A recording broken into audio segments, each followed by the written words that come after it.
Hi everyone, now with the sound, my name is Alex Life and you're watching the next episode of the GraalVM streaming week. Today we have a very exciting stream with a single topic that is all about JavaScript and all about GraalJS, the GraalVM's JavaScript engine, and I have a guest which makes me very exciting. I have a guest and our guest is Daniele Bonetta. I hope Hi. I didn't bastardize your surname. Hi, you can see Oh, it's Daniele fine. in the bottom right corner. Daniele, of course, doesn't see himself because he only sees my screen. Right, but Right. it's about JavaScript. It's about. Tell me first, like a couple of words, maybe about yourself, like how, like what you're working on, how, what team are you on in the GraalVM team, and so on. Yeah. So hi everybody. I'm Daniele Bonetta, so the surname was pronounced very correctly, and I am a principal researcher in the Graal JavaScript team actually. So most of my work is on the JavaScript engine. I am actually I joined the project in 2014, if I remember correctly, and since then I've been mostly, I think, like I've been working on a bunch of things, but most of my contributions to the project have been on the JavaScript engine, which internally we call GraalJS, but it's called the JavaScript engine of GraalVM or GraalVM JavaScript. You'd be surprised. It's not. It's no GraalVM JavaScript. We had some questions from various people. Like, so GraalJS is good. GraalJS is good. JavaScript in Okay. GraalVM is also good. I think for the contents of this session, we're gonna call it GraalJS. That is the most convenient, or just JavaScript, because it is just JavaScript as the language implementation, and it just runs in GraalVM, right? We don't specify Yeah. that, like in for other things, that JavaScript in the Chrome browser or JavaScript in somewhere else, right? Just only when things go wrong, you have to specify what engine you are using, right? So Yeah, that sounds good to me. yes, and it's very exciting because JavaScript is a very popular language, right? And it's everywhere. It's in the browser. It's on the backend. It's in the database. It's everywhere, and it sort of opens very interesting capabilities to share the same code and enable the same code run in very different environments, which is very Yeah. cool. And one of them is, of course, one of such environments where you can run JavaScript code is, of course, Java applications, right? So, and for that, one specifically really good solution is GraalVM, right? So we can run, you can embed your JavaScript engine in your Java application, and you can run JavaScript code. And this is something that we would try to do during this stream. And I know a little bit of how it works, and I know a little bit, like I've seen some examples and tried this and that, but Daniel here is an expert, and he prepared like some demo applications that we would try to go through and develop. So I don't want to show the code, just I would like to develop the code and go through the stages, so, and allow you, Daniela, to kind of comment on the particular like API choices or trade-offs or technological choices, or what people need to Right. know when they actually will start using JavaScript in their Java applications. So without further ado, let's start maybe with the actual with the thing. I have prepared a simple small application. Let me just move things around here a little bit, because I think this is now a very reasonable setup. So I have here a small application, and it is a Halidon application. It runs on my cloud machine, which is a Linux machine, and it's very, very simple. It's literally the Halidon SE sample application. It's just like we needed for this setup. We needed a Java application so we can start adding JavaScript to it and show various interop possibilities and various other gotchas and so on, right? So this runs on my cloud. This is a Halidon application. I can run it. I can start it.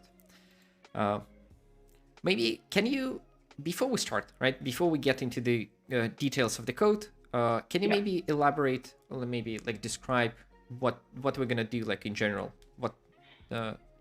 what's on the agenda? Yeah. So on the agenda, essentially, the idea is that JavaScript is a very popular language for server side and for, let's say, in general, web applications, right? And as you said, like it's one of the most widely used languages in the world. And the second language, like the second, or like yet another very, very popular language is Java. So the idea is, why don't we try to combine the strengths and the weaknesses, or let's say the strength actually only, of those two languages. And the idea is to try to do that by building a web application that's actually using a pretty modern and cool server-side framework for the JVM, which is Helidon here, and combine it with some cool libraries that can be that are very popular in the JavaScript ecosystem, and that are not, let's say, directly right away available in the Java space. So the idea is like to try to combine both of them and essentially to build a reactive web application that takes some data, massages the data, processes the data somehow, and then uses some of the JavaScript libraries that are very popular to bring back to Java some results, and then to show the results back in the browser, essentially. So you can call it a polyglot web service if you want. And I think that's a good name for it. Yes, I think it's a good name. It describes the nature, right? Like it describes the most unique aspect of this is that you are mixing two languages in a way that both of them use their native parts of their ecosystems in a sort of idiomatic way, right? So here, for example, here, let's look at the application that I have. It's a simple Helidon application. There is one main class that creates the routing and starts the application server, right? And the routing is very simple. So the greet service that is bound to the greet/what and takes the parameter, takes some input from the user, and currently returns just the greeting message, which is probably hello world. So I will run this application now, right? And since I'm using this Helidon application, right, I will do the Helidon dev. I'm sorry, of the Helidon dev. This thing will allow me to run this application, and it will initialize that, and also it will listen to the changes that we do to the actual files. So when we do that, we will should be able to edit the code, and the changes will be picked up automatically. Oh, that's great. If you're interested, if you want to follow this along, you can go to the github.com/live/livestreams. This is the repository where the code that we're developing currently is being mirrored. So you can see there are some auto commits happening literally minutes ago. So when we do changes, the code is mirrored there. So if you want to follow that, you can just clone it and fiddle with it, right? We have questions. We already have questions in the chats, right? Which is kind of interesting. We will try to take them as we go, because I think this is the most interactive way. And the question is from Dmitry. Dmitry is asking, will GraalJS have ability to run I/O, like do HTTP calls or access file system? Yeah, that is a recurring question. So the short answer is that that the GraalJS JavaScript engine itself is just a standalone JavaScript executor component. So it's something that can execute JavaScript, is actually very complete, and can run all the latest JavaScript features. But it's a self-contained environment. You can think of it as your JavaScript engine, which will run in a web worker environment, for example. So if you want to have I/O in the system, then what you need to do is you need to populate somehow this environment with all these capabilities. One way of doing this is to run Node.js, which essentially takes the GraalJS engine and exposes all the Node.js I/O capabilities into the engine. Whereas if you want to do that in a Java application, then you need to rely on what Java offers you. But we are not considering at the moment to exposing and introducing our own I/O libraries to the GraalJS JavaScript. Instead, we want users to be able to essentially use the libraries that the Java ecosystem already provides. And actually today we're gonna show one of the examples here, how you can do I/O using the Helidon web server and the Helidon client in JavaScript, essentially. Right. Oh, that's nice. Exactly. Right. So I think that answers the question sufficiently. If not, we can get to that point where we actually do show I/O. But here I just showed that I can run this application, right? And we can see the results, right? So this is my application, just application YAML. There is Aloha will be our greeting, right? So we can reload. You can see that Helidon restarted everything, and we have our application, our playground, our sandbox, so to speak, here ready, and we can start adding JavaScript to that. I will operate right in this method. I think this is a sufficiently complex playground, and I know some things. So we need to create the context. Context is the Context is the main thing for context. The polyglot context is the one of the import class. Import class. Yeah, so it might be that you're not actually running. You didn't set your Java runtime to GraalVM, because normally a context should be available, I guess, out of the box. And yes, so a context is essentially your entry point to all the languages in the GraalVM ecosystem, including for today JavaScript. And so essentially it's enough to, and you can think of it again back to the question of I/O. You can think of it as a self-contained JavaScript runtime which contains everything needed to execute JavaScript in the context of this demo. So right, exactly. And so if you do context.create, you already get a context that is capable of running some JavaScript code. Right. So I do context get wait. I was in the presentation mode. Surprise. I thought the font was a little bit small. Right. So we create the context, and this context is a class in the GraalVM Polyglot package. So it is on the class path when you're using GraalVM automatically. If you are building libraries, what you can do, you can add the dependencies from Maven Central and get those that API there through that thing, and then you can eval. You can eval the sources, and for example, I can do expressions, right? Yeah, exactly.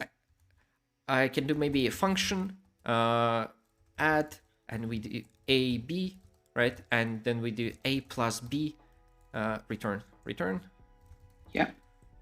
A plus b. So we can actually write some JavaScript here, and we wrap that in extra parentheses because this needs to be an expression, right? And then I just create a value for that, right? And it can be a variable because we are on Java 11. What doesn't it like? Well, I think you have to provide the language you want to have, because JavaScript, because GraalVM is polyglot, so you want to say this is JavaScript, right? Otherwise, you could provide a source, which is like a larger object that can contain all your sources from a file or from a literal or anything. Right. Exactly. So this is how I evaluate a snippet of JavaScript code, or it could be different installed component, different code like Python or R or Ruby. Within the context that I just created, and then I can use this returning value as a normal Java object. So it has a bunch of API. So I can have, for example, I can convert that to certain classes, and there are some built-in primitives that are supported, like for example numbers and strings and functions and some other like so there are date and duration and floats and instant and so on. But since we're returning a function, I can also execute that, right? I can execute and pass the arguments there. So what I'm gonna do, and I know that what is not null, what is never null, right? So I'm gonna do eval, execute. Yeah. And I'm gonna do what.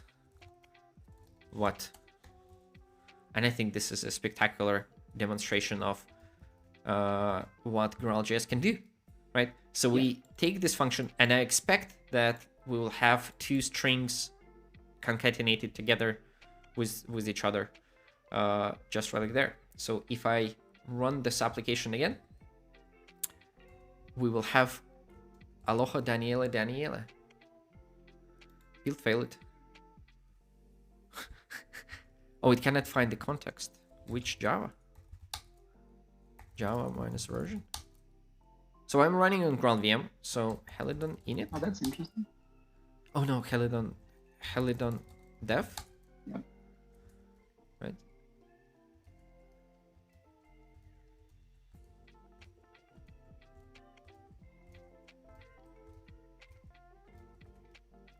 Right, and we go to the IDE, like as simple as that. This is in the main class in the IDE. We can run it just normally here by running main. I don't know what happened there with the Helidon thing, but the server is up. It is as fast as normally, and when we do hello Daniela, we have Aloha Daniela Daniela, right? So this string is a result of JavaScript manipulation, which is kind of very cool, right? And there are a number of things that you can do already with this. So I think this allows you to be powerful enough, right? Sort of, this is enough to be dangerous, right? You can call into JavaScript, and you can see that here we provide Java objects as arguments to the JavaScript function. So this is the basic of the interop, kind of sort of API, right? What are the other ways to kind of make Java objects available to the JavaScript context, or maybe get something from JavaScript? Yeah, so there are actually many ways to do that. For example, another mechanism that you can use here in this example is, so you can, for example, rather than defining your function here as an expression, you could just declare the function in the scope, which means essentially you remove the parentheses there, and then we provide a mechanism to essentially read objects from the global scope of the virtual machine of the JavaScript engine, which essentially is called bindings, which is something that the context provides already. So you should be able to do context.get bindings, I think. Yeah, then provide the language ID, and then we should be able to just get one of the members of this of the global object, which is called add. And I believe that this will already give us the equivalent functionality. But at this time, what we are doing is actually we are reading from the global context a function named add, and then we are calling the function. So essentially the same functionality, but we are accessing the function in a different way. So we are not we're no longer relying on JavaScript expressions. We are just getting the function as a normal executable code guy, and we are just calling it out. Right. So it just sits there in the top namespace, right in the and I assume the bindings also available. Like I can put things in the bindings, right? So if here I do put something, I can put a member and sort of expose a Java object to the JavaScript functionality. So like I could put a logger into that and then have a logger used in this add function, right? Yes, exactly. Oh, exactly. That is neat. Yeah, and by default, we provide like automatic conversion, as you actually said already. We provide automatic mechanisms to convert some of the common types or some of like the Java types back and forth to JavaScript. So in this example, you don't really have to, take care of converting this or that argument down to the JavaScript type or convert the return value back to Java. I think this is like good enough for a lot of applications already. But of course, we provide like a lot of mechanisms that can be used to customize how Java objects can or cannot be exposed back to the user or to the JavaScript code, for example. Sorry. One of these, we have many mechanisms. One of these mechanisms is called proxying, and we have a package in the Graal SDK that allows you to implement a number of interfaces called proxy interfaces. That allow any Java application to mimic, let's say, objects of the dynamic language, in this case of JavaScript that we're running. Right. And so, for example, you can look at like proxy object or proxy array, and that's proxy object, right? Right. And so any object, sorry. Any implementation of this interface on the JavaScript side will be seen as a JavaScript object, right? So I could, for example, access its, if on the JavaScript side I do like dot member, it will go into the get member method by the key that is that thing, right? That is correct. Right. So this is mimicking JavaScript objects. That is very good. Can I also mimic Java objects on the JavaScript side? That makes no sense, right? Well, I mean, in principle, you can take a Java object from the JavaScript side and just call its members. For example, let's say you have a function, you have a JavaScript class that's exposing a method. You can definitely call this Java method from the JavaScript side, and from the JavaScript point of view, that will look like a JavaScript object that you are then calling out. Right. So absolutely. So that is like, so as I said, we provide many different mechanisms to customize how objects and classes are exposed to JavaScript applications. By default, all the public methods of a public class are exposed out of the box to the JavaScript engine as soon as you share them with the engine. So for example, you pass them as an argument, or you define them in a global scope. But there is one thing called host access that you can use to actually customize how this behavior works. And we provide also annotations that can be used to selectively annotate certain fields of a class that you might or might not want to expose to the JavaScript application. Right. So if I have if I have a class, like, okay, this is my main class. If I want to make it exposed, I can do host access. I'm not sure I can do host access.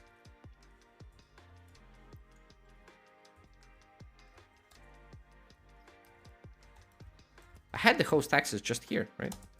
Yeah. So it should be host access dot. Yeah. That is interesting. Host access. Export.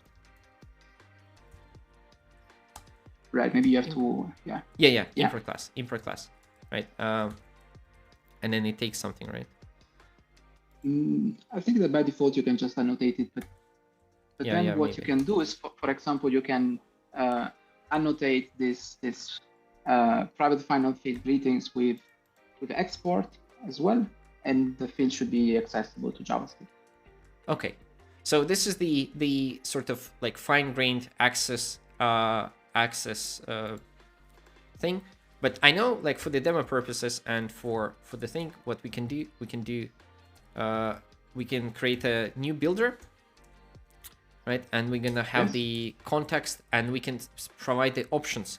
So what you can do, what I will do here, I will just say all access that I want on that I can have, I want to have in my JavaScript context, right? So we create a builder. This is the Fluent API.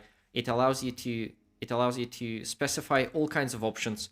One of them is the access. So for example, you can see that there are like fine-grained permissions. You can have host class lookups and IO and creating threads and processes, other polyglot and native access.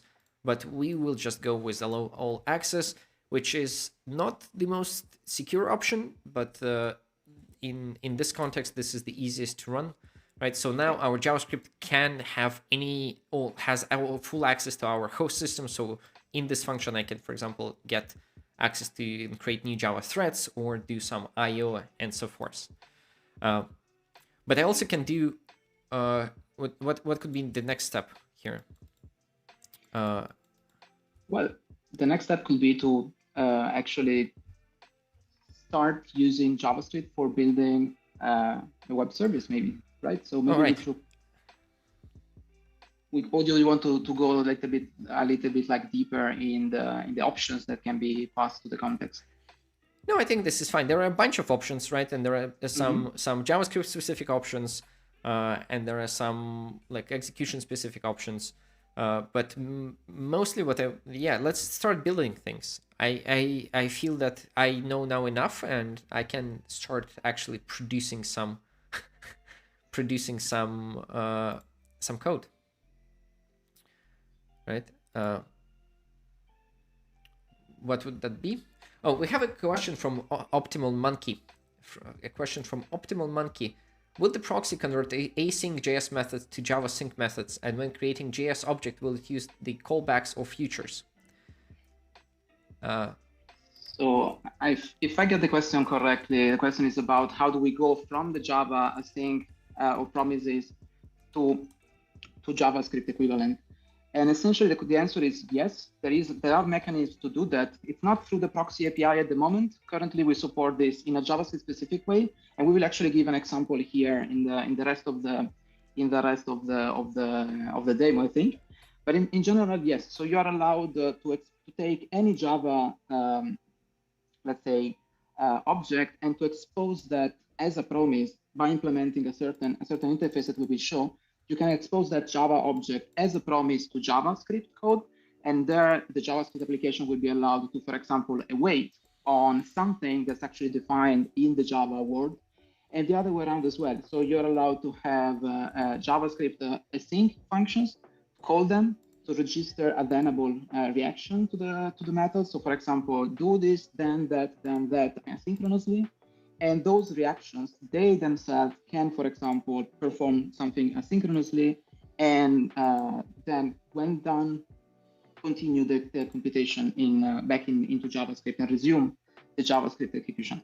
So interoperability between the two asynchronous worlds is absolutely allowed, not through the proxy API. That is important. Right. That was a very good question, and I hope we're going to touch on how to create promises and how the async interop works. But for now, let's do a simple. Do I have a client? I don't have a client. Maybe it's called like maybe web client. Yeah, it's supposed to be web client. I did that just before. Web client, yes. So we're gonna create a web client, right? And I would like to, I would like to query some API, and then we're gonna try to process that data using JavaScript, right? And this is interesting because APIs usually return a lot of APIs return JSON, which is very natural to process in JavaScript. So I know that you showed me this website earlier, and this is the API that returns some information about beverages. So we're gonna build this. Go back. We're gonna build this web client, which will be our client, right? And we're gonna we can call it, right? We can do client get. I think get was it get. Yes, get is to specify that you want to do an HTTP GET request. That got me a little bit confused because it sounded a bit like I was getting some, future or something, but it's actually the get method. Right, and we want to get for a string, and then we do to completable future. Yeah, and there you get again. But this is the blocking get for. Yeah. This is our result. We're gonna query the beers from the punkapi.com version 2, and we're gonna have that. And for now, we can just let's put the result there, and we're gonna do identity here, and we're gonna have just one return the element itself, right? Yes. Just for the simplicity of the things, and we're gonna do ID, right? Let's restart the application and see whether that works or not. I don't think it works because it needs the exceptions on the signature. But if we forget that for a second, we can restart the application. And then it will run. Will it run? Doesn't run. Let's run it again.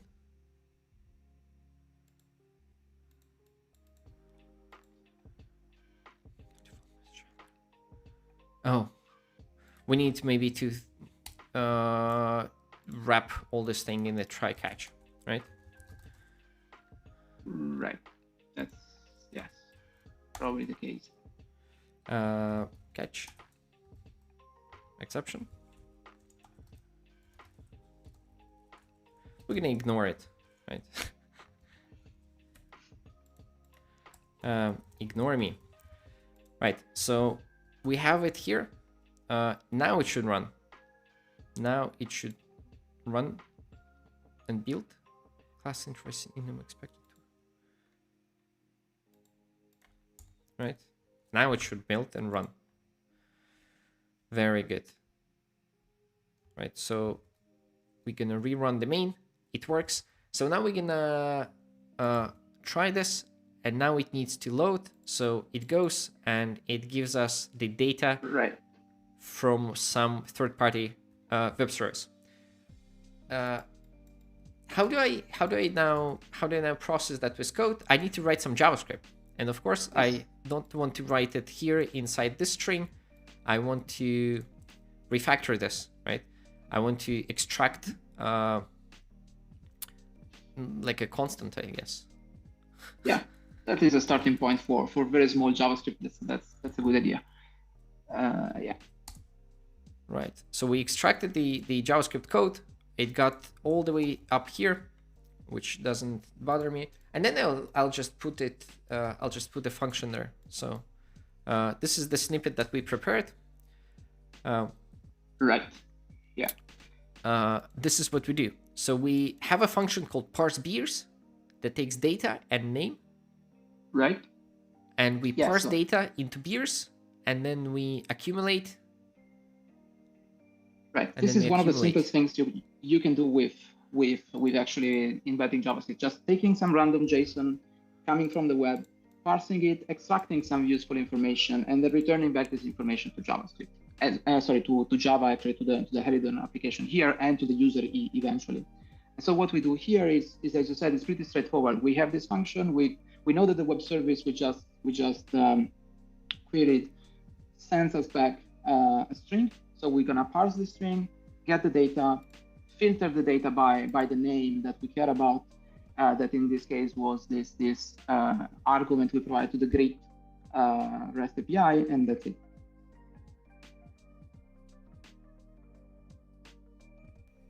Right. And what we need to notice here that we are back to the syntax where we actually evaluate an expression, right? So this code will return us this function. So when we want to use it, we need to go back to the previous way of doing things, right? So we evaluate that, and then this eval, this is actually a function. So this is parse beers, and we can call it this way because that is much more convenient.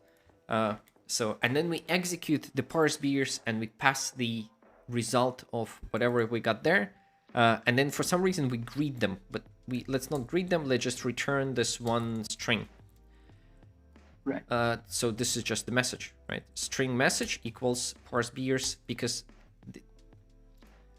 this is actually value. Yeah, so you can do, for example, .toString if we were returning. You can do .toString, yes. And do I do toString or asString? You can do both in this case. Right, because it's a string. Yes, it's returning as JSON.stringify, so it creates a string.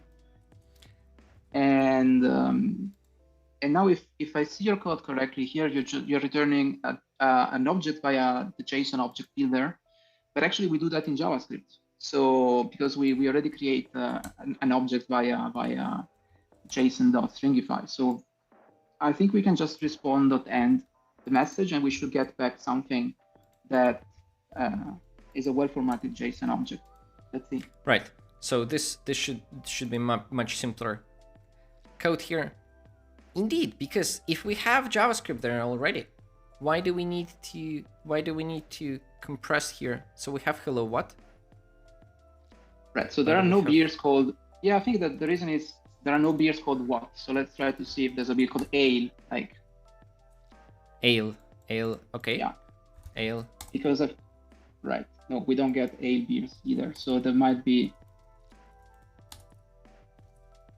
I don't think. So let's. So either the website is already blocking us, or we need to debug this and see what is actually not working here. Right. Oh, let's debug that.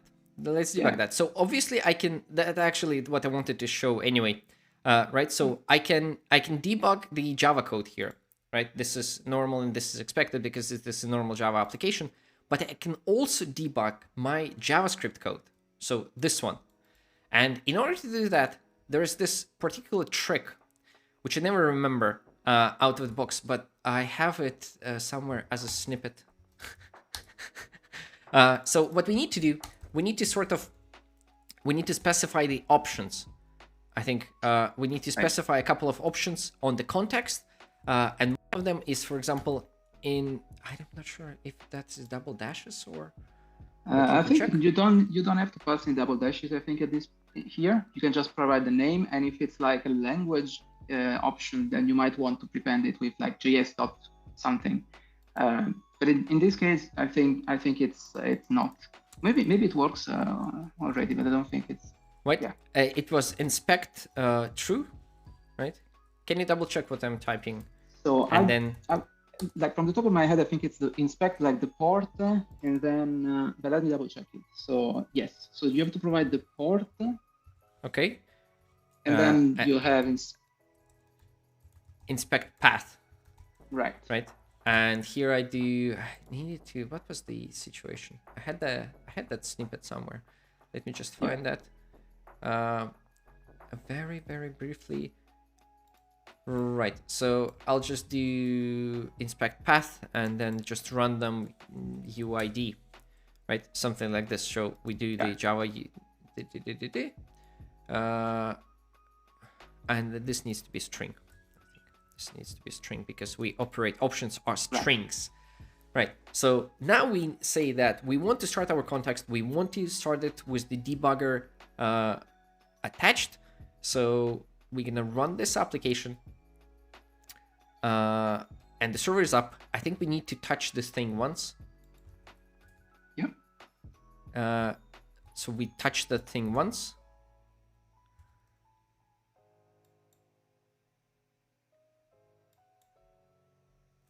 Right, and now we need to now we need to run the debugger, right? So we do the debug and we do edit configurations, and this is my IntelliJ IDEA, right? So it knows how to debug JavaScript. Wait, let me exit the. Right, so it knows how to debug JavaScript. So I will do Node.js, yep. Right? And we do. No, I need the remote node.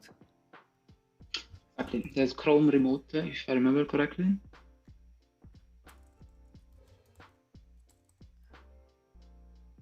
Right. Attach the Node.js Chrome, right?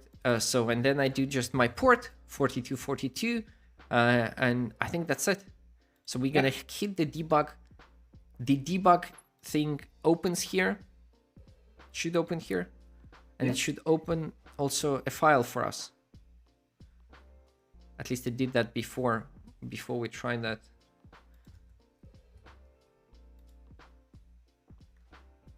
Resource. Cannot connect. Why cannot it connect? Debug. Connect again. Connecting to localhost 4242. Yeah. So maybe because we're starting with a context that was already created upfront, so maybe we can start in debugging mode directly. So we can basically stop it and start it again. Right. Wait. Stop.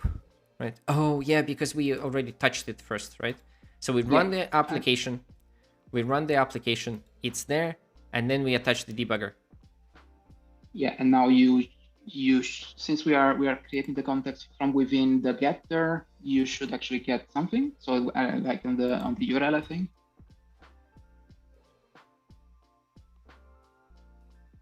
inspect path, string port inspect path.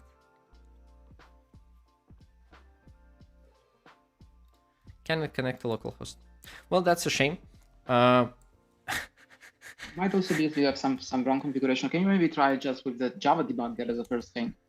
So yes, just put a normal Java breakpoint. Let's put the normal Java breakpoint and just do the normal Java debug configuration. Run debug, just debug main, stop and rerun.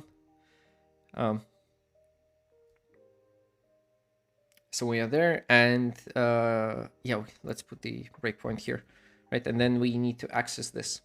We access this, and then we should see the things in our IDE, right? So we are sitting on this on the breakpoint, and then what? We step over the context. Right now it takes a while because we're building the context in debug mode, and maybe. And then we jumped out of the thing. I think we got. Do you understand what's happening? So it seems to me that for some reason we are not even. So maybe I would double check if the JavaScript code that we are executing is actually well formatted, because it didn't seem that. Well, that looks fine, I think. Right, so the code looks fine. It's a function. We open the parentheses. We do the things. That's a shame because it's supposed to be fine. So, right now, so I think the problem with calling the function is that we're providing one argument rather than two. The problem with the debugger, I think it might be maybe an issue, a configuration issue in your setup or something like that, because the function here parse PS takes data and the name. And in our Java code, we are actually providing in, if I'm not wrong, just the data or just the name. When we run the JavaScript, we execute. Yeah, we just execute result, which is a string. Yeah, right, and we also want to pass in the name that we actually used. So the request from the user, that was the what parameter, I think. Oh, okay. Yeah, that maybe is the problem, right? So let's stop the debug.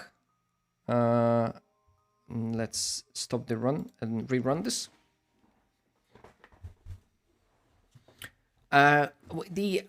Also we could actually log the exceptions. Yes.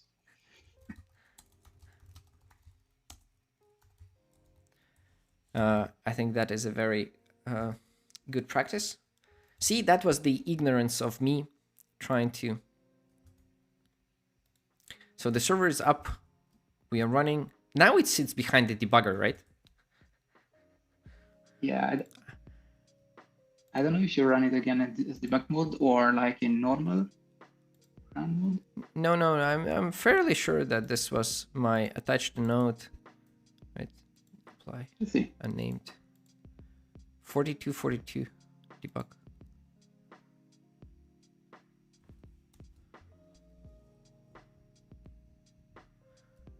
Right, do you see what's happening? Debugger, we're connecting. But are we maybe still waiting on the Java debugger? No, I think I run without the debug, right? The server is up. Right, let's do the things. Let's remove the JavaScript debugger. Maybe there's. I promise it worked. I promise it worked before. I think I saw it. There was a typo maybe in the configuration we provided. Just try to roll back. Wait. As in Yeah, I think we provided impact rather than inspect. There we go. That is very true. Oh my god, that would be the silliest thing ever. Right. So what do we do? What do we do now? I run this. So now I can do the debug. Let me show you the debug. I want to get the debug running. Debug. I know you want. We're connecting to this. We're gonna debug this JavaScript, even if we sit here all night. No, that's not true. No, we're gonna leave it at some point of time, right?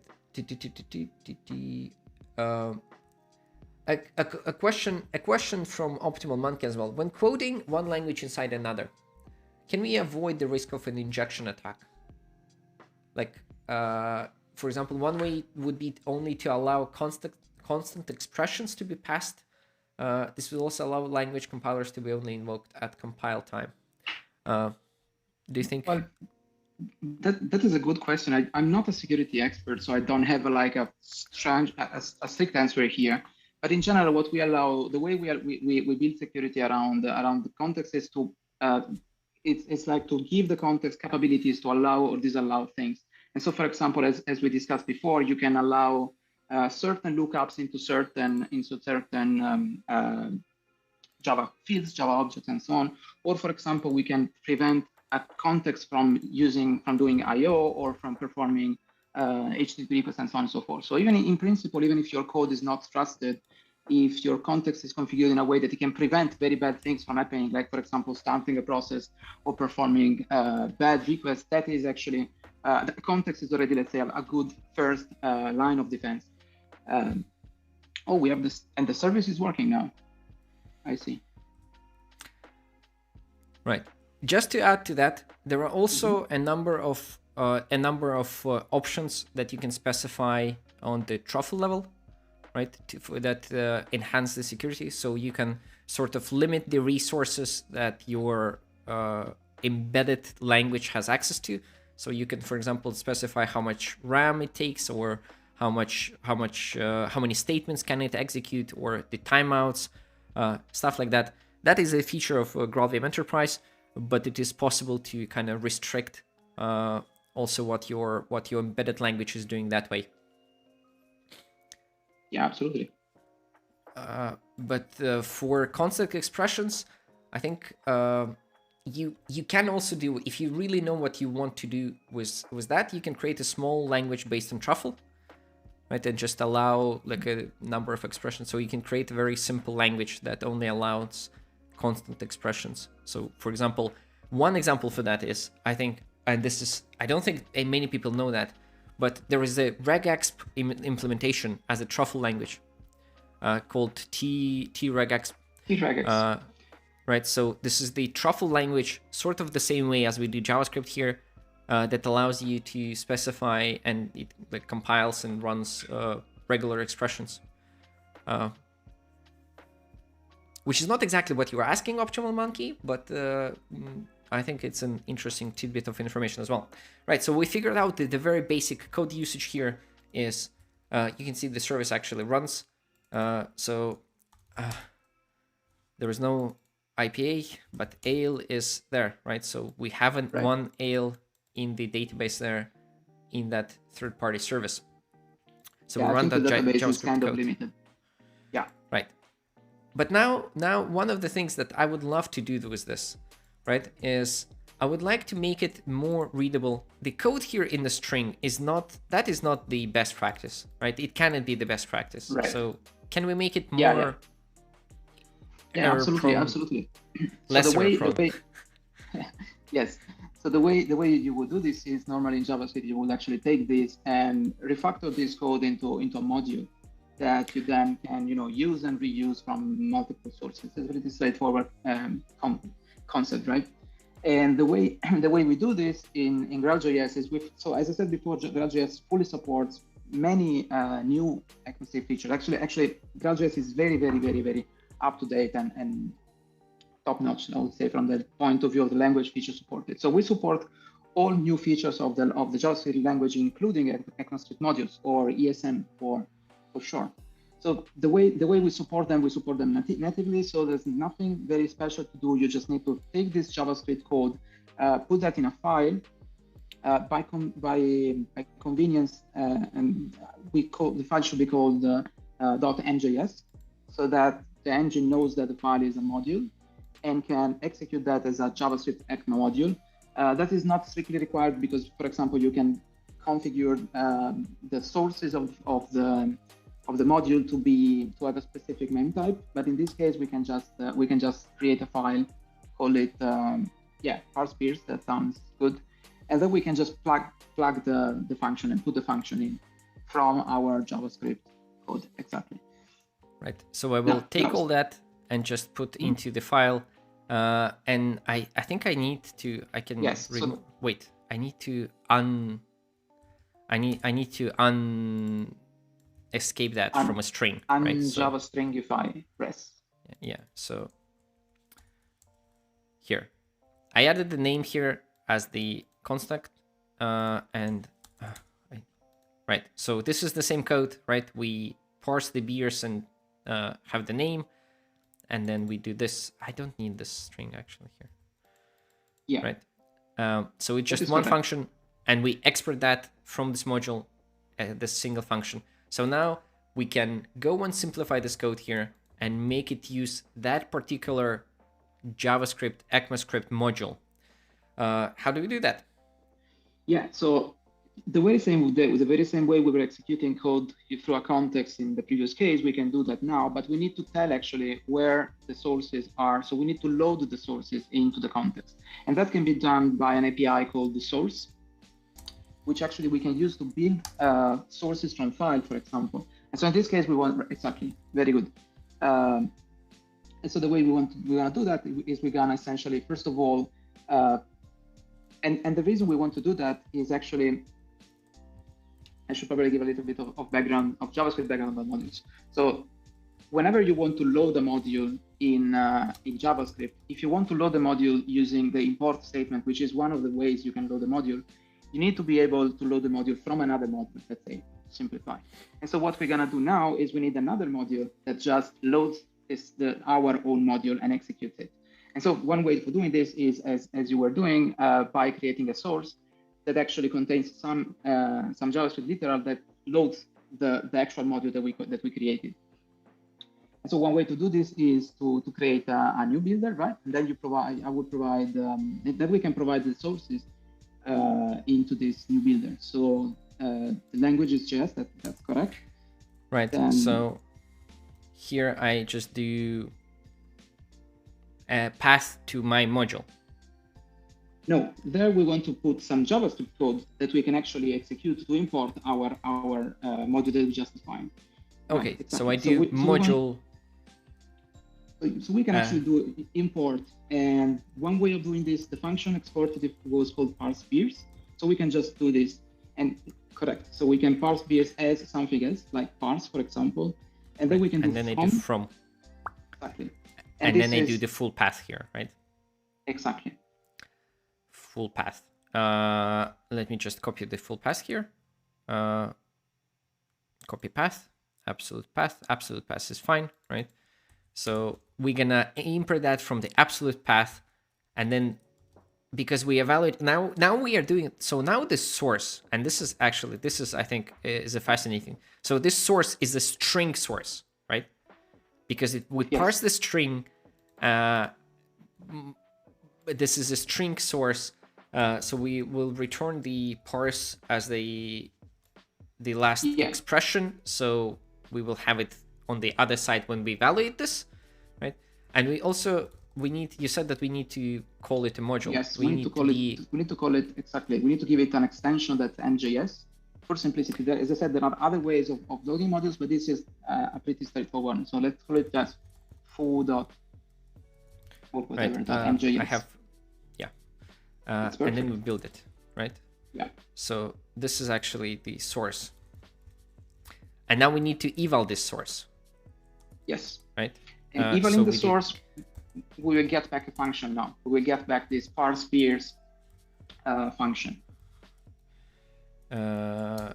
Parse beers. Right. So, okay. Right. So this is now what we do. And now parse beers is, we don't need this parse beers, right? So, but we still have parse beers result what? Right. Right. So this is now what we do. We created a single source, a single line of JavaScript that imports our modules from the local path in the file system. And when we evaluate that, we're gonna evaluate this import statement. We're gonna have this parse beers function as parse, and then on this second line, on the second expression here, we're gonna just return that sort of. So when we evaluate this code, this value is actually this parse function. So now I think this should work when we rerun our application. It should do exactly the same thing, but it should load the JavaScript code from the module file, right? Yes, and it works, right? Yeah. We can even actually change the sources in the JavaScript file to print, I don't know, hello from, just to prepend a Java string to say, with this is a module plus JSON stringify. I mean, if you want to be 100% sure that this is coming from the source, but otherwise. MJS, right? So we are in the module, and you can see that this is a much better way to write JavaScript, right? Because now we have the syntax highlight, we have the content assist, we have all the things that are nice things that you can have. And I assume the same way I can do, like, for example, TypeScript, and then just use the produce JavaScript files after the fact, right? So you can see that it's still, hello from MJS. This is exciting. So now this resembles an application that you can maintain much better. Yeah, absolutely. Which is kind of cool, right? Can I do something with the path there? Yeah. This is one thing that I didn't like very much. Yeah, that is actually a very good question. So of course, like having all the times to force you to. So in this way, in this simple line of JavaScript code that we have here, we are loading the file, just providing a full path into the module into the engine. This is of course not the best, right? Because you normally might want to load the file from somewhere else, or you might actually have it, I don't know, from a jar file, or you might even want to generate dynamically the sources sometimes. That is actually possible. So one of the mechanisms that's actually provided by the GraalVM, which is actually very powerful, is the concept of a virtual so-called file system. That is essentially, let's say, a component that the user can specify in and can actually tell and plug into a JavaScript context, telling the JavaScript engine how a certain URL or certain path can be or should be resolved. That can be useful for security, for example, if you want to prevent certain files from being accessed, for example, or in general, that can be useful to customize the way modules are loaded in this case. So let's say, for example, you want to have import parse beers from any arbitrary name, like from foo. What you can do is actually you can create a virtual file system that just performs regular operations on regular files, but that can intercept whenever the engine, the context is looking for foo, for something named foo, and then can hijack this foo request, for example, to another file system, or as I said, to a jar resource, or even generate the sources at runtime and return a generated source at runtime again. So, and the way you provide this is pretty straightforward. There's an option in the context creation. So in Context Builder, you can provide an option called .file system. Right. And then you need to implement an interface. That's part of our. Let's do a class, right? I'll create a new class. I think this is the absolute basic. Yes. Basic thing. So we implement the file system, and we need to implement the we need to implement the methods, all of them, I assume. Right. Right. What's the best way to do that? I mean, it depends on what the user wants to do. But for our goal here, what we want to do is essentially we just, for the sake of the demo, let's say, we want to delegate everything to the real file system. And so we provide, and then, as I said, hijack only one specific keyword to load the file from somewhere else or from the actual file system. So for example, what we can do is what we provide is essentially the default file system can be used here. So we can create a field, like private field, like private file system default or delegate. And there you can do file system dot new default file system. New default file system, right? And that will give you, yes. And I will also do the strings, right? So I will do private string. This is string our. Let's call it specifier. That's the JavaScript name, one of the JavaScript names, or not just name, module name. For example. Module name, module name, right? And this would be our, let's say, parse beers, right? Yes. And we will do private string the path. pass Yes. to that particular module, and this would be our this full path there, right? I think you can actually use a Java path object, because the file system will actually need a path object at some point.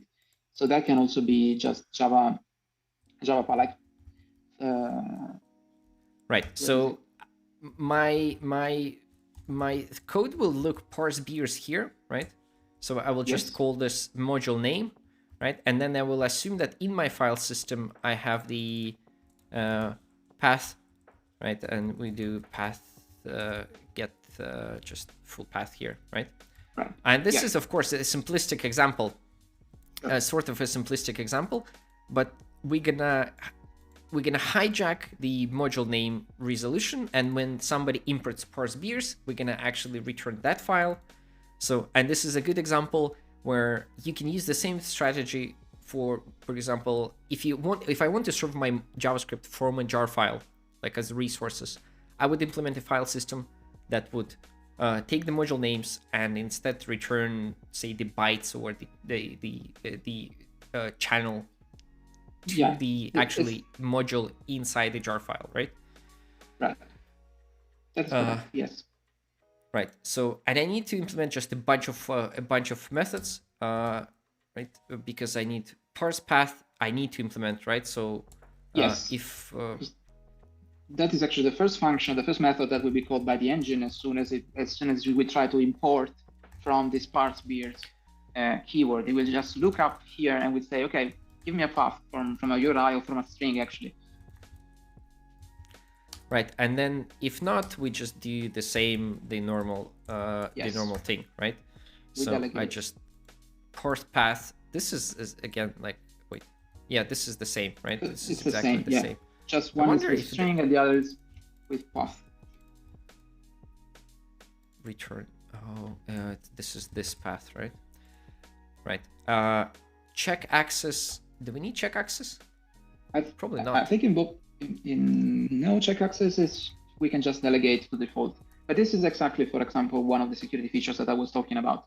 So here you can just say, no, I don't want to give you access to this or that file. Right. So I just do. Actually, I don't think that I have the a very good idea how to do this normally. Right. I'm a copy of this from the other snippet that you sent me earlier. Right. So this is the very basic implementation of the file system, right? And you can see that it's pretty powerful, right? It handles the accesses, it handles directories, it handles the directory streams, it handles absolute paths, and all those things could be useful and could be called from within the context, right? So in the context, could be some import required that actually finishes in calling one of these things, right? Yeah, and it's actually important to mention here that the engine, so GraalJS, gives you the absolute guarantee that everything will go through the file system. So as soon as you create a context and you define your own file system, you are guaranteed 100% that all operations will go through this file system. Right. So, and the byte channel, this is where we actually read the thing, right? So this is where we return actually. Exactly. This is where we return. So for example, we could on the fly create an in-memory file and return it if you want to generate sources on the fly, or read from a jar file, as you said before. So if we don't match our preferred module, then we just return the thing. And if we do match, then we return, what do we need to return? So what you could create just, so given that we have the hard-coded path, we could just create a file from the actual path where we know the module lives actually. Right. So, and we need to read it, right? Yes. What doesn't it like? Do I need a cast? You need to return the channel because the interface expects a SQL byte channel.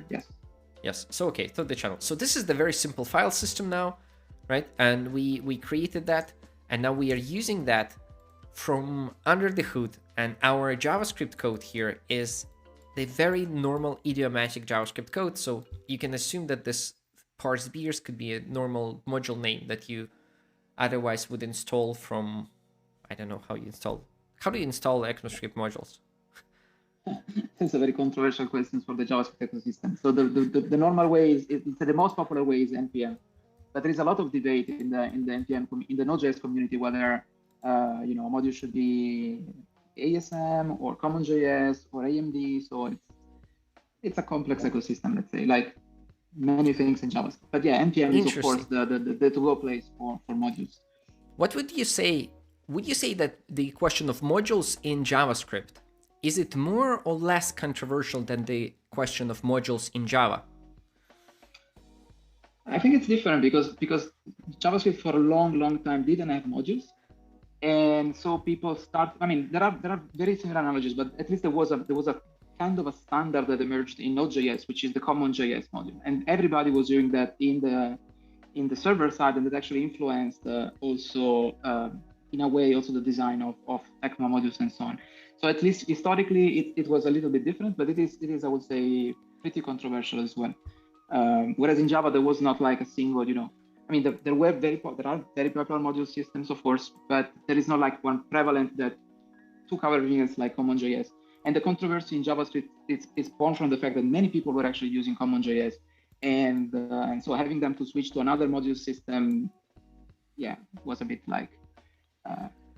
But on the other hand, now the standard, like in Java, the standard has a module system. So it's pretty obvious that in the future, having which is ASM, which is what we're using here.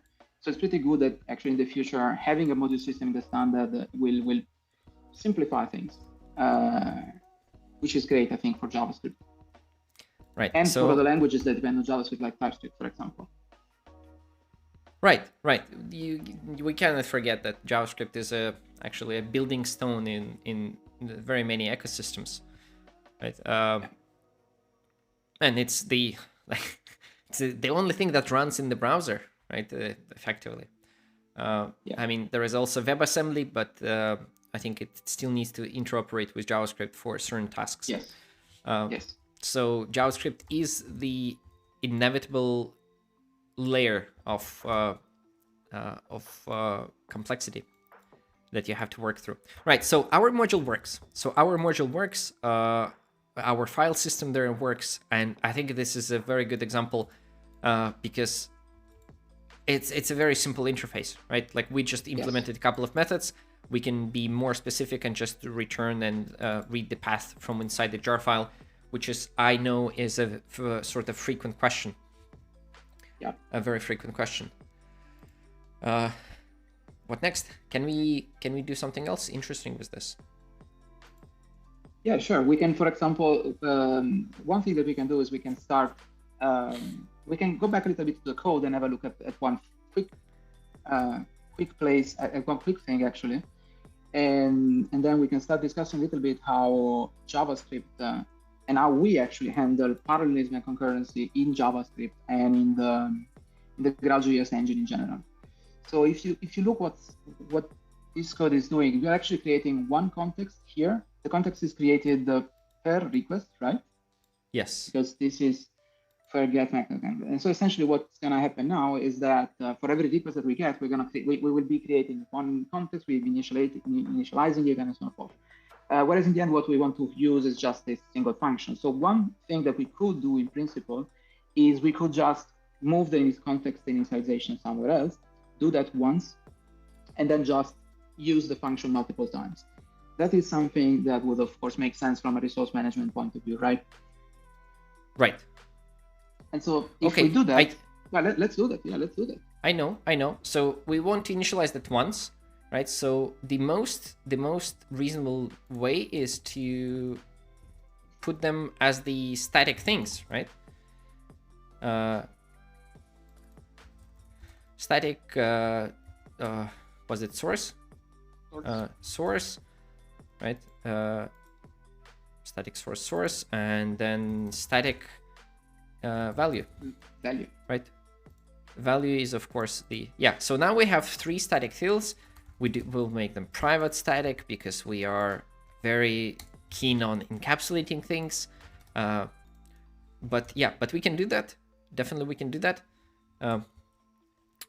now we will only have one version of context, one version of the builder, and one version of the parse beers function. So now it should be faster, right? Yeah. Right. So let me just restart that, and I will. Can I wait? Of course, there's a catch, of course. Right. Oh boy. Right. I need the exception here. Yeah, okay. Could you maybe declare that in the? Okay. I like.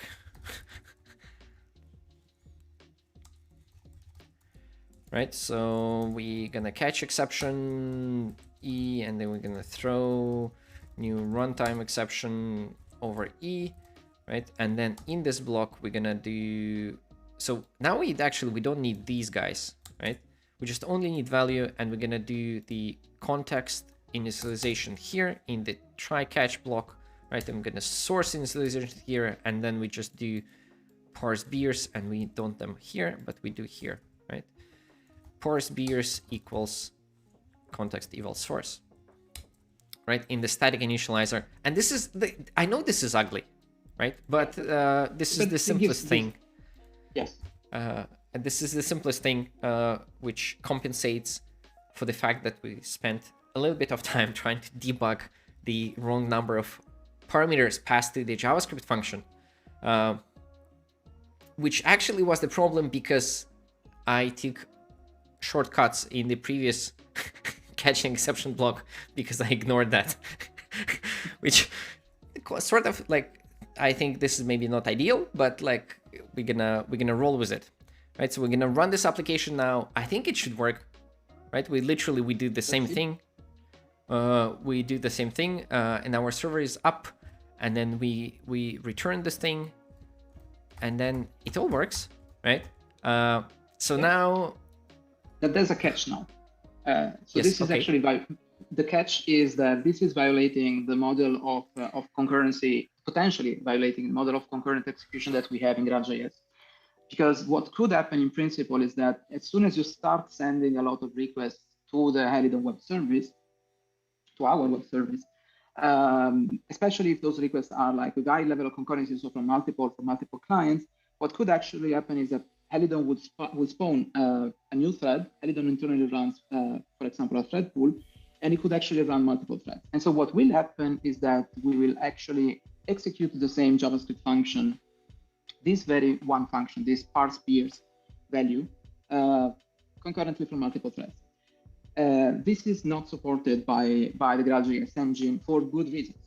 And the first reason actually, I should say, is that this is not allowed by the Ecmascript specification. And one of the main goals of the JavaScript engine in principle is that we want to be 100% compatible with the Ecma spec.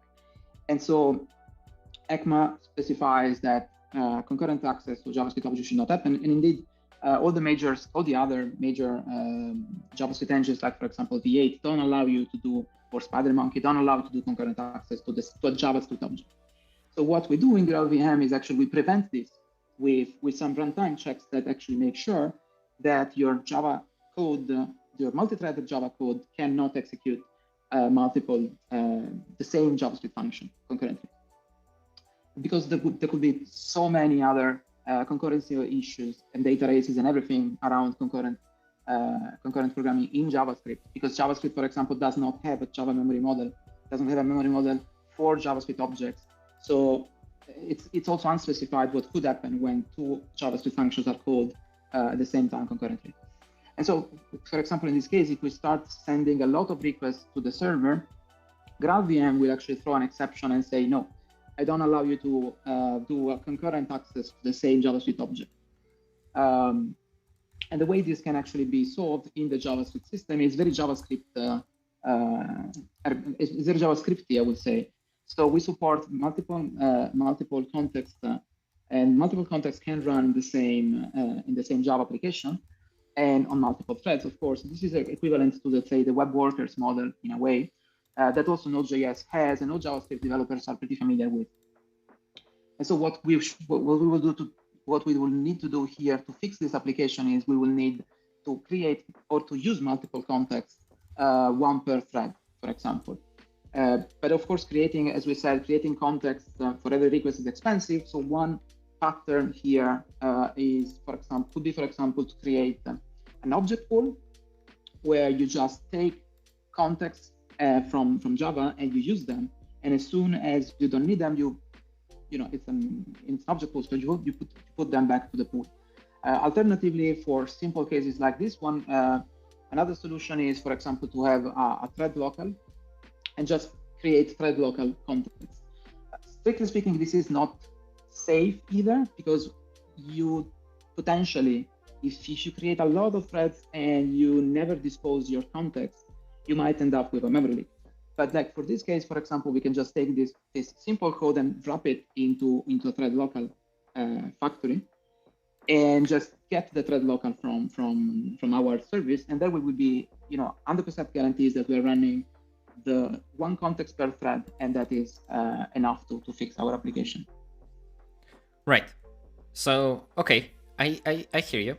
Right. So this is currently not safe because we can potentially execute this JavaScript function from different Java threads concurrently, right? Which actually is because the function has access to the globals and everything. Like there is no specification what should happen, right? So yes. To avoid that, the JavaScript implementation here will actually throw exceptions on the concurrent access. So one thing I can do, I can just, for example, synchronize on the parse beers, right here. That is another option. Yes, that is of course another option, indeed. So I can do, for example, this, and it's ugly, but it will resolve the problem. And now, because parse beers is a single Java object, right? It's a single value, right? Now only one thread at a time can be inside this thing, right? Executing code.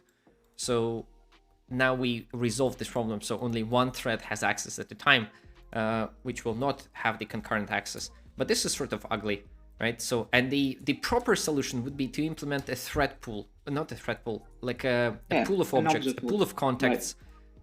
Whoa, cancel. I don't want that, right? But we're not gonna execute the create a pool that is actually bounded and then figure out how to multiplex from like a number of worker threads in Helidon, because I don't know how many threads Helidon will start. So instead of that, we will just do the thread local value. Right. Yeah. Thread local value here. And then I think it's like thread local. Yeah. Wait, it just maybe just thread local, not new, just thread local, right? There's a static function. Yeah, there's a static method that you can use with like thread local with initial value with initial. Wait. Right, with initial and the supplier from nothing to what we want to put there, and there is just this whole thing, right? Yeah, we can just return exactly. Yes, you basically want to return this function. Return parse beers. I think you can just return context eval and. Yeah. Okay. Yes, makes sense. And then we don't need the static block, so this ugliness becomes less ugly. And then we don't even need to have this as static, right? So just because it's a thread local, right? So now what we need to have, we will at every access to this parse beers, we're gonna get either the previously initialized value from a thread, or if it's a thread that didn't initialize it yet, we're gonna initialize that with the same snippet of code. So now whenever we actually do this, we need to do get, and then that will allow us to resolve this concurrent access problems, because now every thread gets one context for itself, right? Which is, I think, a very elegant solution. Let's try this. Let's try this.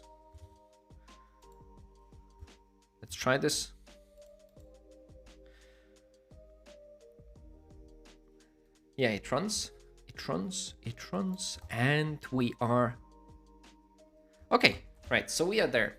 Now we are using modules, and we also resolved the concurrency issues. So, and yeah, just to reiterate what Daniela said, right? This is not the best, because if your thread count grows, then your context count grows, which could be a memory leak, and also you don't close the context, right? So context has a life cycle. So you can close the context, and you should close the context when it's not needed anymore, which means that this solution is a little bit too simplistic in terms of handling the context lifecycle. So you should think about how to handle those and maybe create a little bit more sophisticated one. And yes, this is not that easy to create, like, generically on the, say, like, for example, truffle level. But I think there is an issue somewhere on GitHub. So if you want to find that and thumbs up on the issue, I think that might show that this issue is visible and people like it. Right. So we resolved the concurrency on the Java side. What about the concurrency on the JavaScript side? Right. That's actually a very good question. So in JavaScript, there is no, let's say, there is no memory model, which is not entirely correct, because there is actually one memory model, but it's not to access JavaScript objects. It's to access a specific class of objects called shared array buffers. But I will not go into that. So regarding concurrency, actually, there is a very popular way of doing concurrency, and specifically a non-blocking concurrency in JavaScript, which is JavaScript promises. The reason is pretty obvious. JavaScript is used in so many places where actually you have a lot of concurrent interactions going on. In the browser, that is, for example, the user clicking. In the server side, that's pretty obviously, for example, HTTP requests coming in. And so JavaScript has a number of built-in mechanisms to deal with asynchronous interactions and to deal with multiple functions, let's say, tasks, and the scheduling of those asynchronous tasks in a JavaScript context. So what we can do here is, for example, we can take our module, and maybe we can actually introduce an async function. Now, what's your level of knowledge, let's say, of promises and async in general? I've heard the things. I've heard the words. I've seen an unhandled promise error.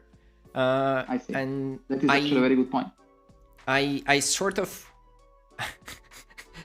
I think I sort of understand how it works, right? So it's just an object to which you chain the execution. But if you ask me to explain it to, like, somebody who says they don't, then I will not be. So if you can, like, give me a quick recap, that'd be great. Yeah. So that is actually pretty simple. So maybe one way of doing this could be to just type in some JavaScript or type in some Java code actually in another empty file, just very, very high level. Okay. So it's just like new main class. Yeah. Right. For example, and there you can just create a new context with JavaScript. Context ctx equals context create JavaScript, right? Okay. Right, and there we can just do context.eval of some very, very simple JavaScript code that I can actually, I can just tell you to. So just say, for example, promise. Just type new promise. New promise. Okay. Right. Pass in a JavaScript anonymous function. So function with two arguments. One is called resolve by convention, and the other is called reject. Right. And in the body of this, is that like? No, that's not actually. So that is correct for anonymous functions. So you can remove the function keyword, and that would be the same. Or you can open brackets directly there. Right. If you remove the. So I do the arrow. Yes, and then you open bracket, and you put in the body of the function, right? And here, what we can do, for example, is we can just call resolve dot resolve with an argument as a function. So we pass in 42. Okay, any value, right? Any value, and that's it. And then later on, you need to close, yes, you need to close a bracket, right? And then here we can just, for example, say dot then another function that just prints. So console.log, that should be like that.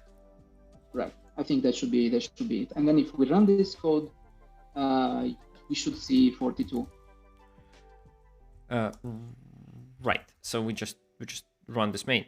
Okay. I hear you. Right. So what we created a new promise object that takes a function, like a function that, out of two functions, right? Resolving, yes, which is successfully finishing the promise, and providing value instead of the promise object, yes, right? So if someone takes, if someone chains, then we get that. And I assume that for reject, there is sort of a different API, right, sort throw. of like catch. throw. Sorry. Oh, no, catch. catch. Right. Yeah. Catch, and then console and you can block. Right, and then if you throw something from or you call reject. Sorry, if you call reject, then this second console log will be called. Right. Which I mean, the same out. Yeah, but that gives the idea, right? Yeah. So this is the API, right? And then the whole idea of the promise is that instead of actually doing the computation, you immediately return an object. Right, you return the promise object. Yes, and then anyone who wants to deal with the result of that computation, it just chains their logic using then or catch. Exactly. Right. That is correct, and that's essentially your very nice introduction to promises. Essentially, what you want to do is into this initial, you want to call reject or resolve whenever you have a value, and calling reject or resolve doesn't have to be blocking like we are doing here in a way. So here we're just calling reject or resolve in the body of the function. But for example, you could think of in here you could register some asynchronous future task in Java, and then from Java later on synchronizing, of course, in the proper way on the context, you could call resolve, and in this way you will call the reactions, so-called, to the promise that was created here. And so, for example, you could take this reject object and then pass it again, like whenever you get some value, for example, in our web service, call it. And this is the way you would do the simplest way you could deal with the promise API in JavaScript. And this is, of course, fully supported in GraalJS. Now, there's another. This is I think it's very powerful because it allows you to really deal with all sorts of asynchronous scenarios. And I think it's nice the way it's specified in JavaScript because it's pretty straightforward in the sense that you have just then, catch, resolve, and so on. It's, of course, but it's still complicated to think about because you might end up in scenarios where you have a lot of inversion of control, where you don't really know where to reject or where to resolve.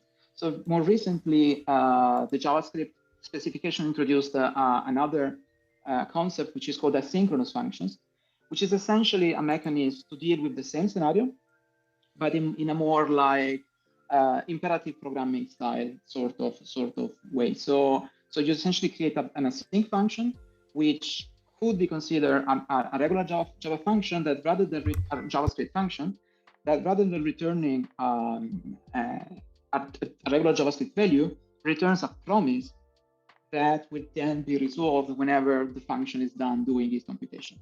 Sounds a bit like complicated, but in the end, it's pretty useful. And so, for example, here the equivalent of this code could just be an asynchronous function that, if you want to resolve a value, returns a value, or if you actually want to reject the promise, you can, for example, throw an exception. But going back to so this is like the promises like 101. Now, how do we interact with these promise objects in JavaScript and in GraalVM?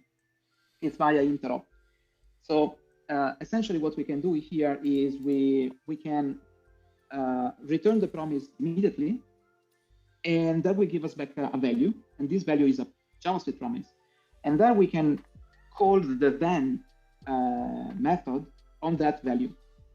So if you do that, so essentially if you just remove this .then console log and .catch console log, and maybe we resolve the function rather than rejecting, just because it doesn't make a difference, but it's always good to resolve rather than reject. Then what this will, and this will give us a value, this X object, and then we can do X invoke member. Right, and here we do then. So we Yes. kind of sort of manually Right. invoke a thing, and then the signature here would be, we take the value and we do something, so it should be a consumer, right? So it's it's sort of like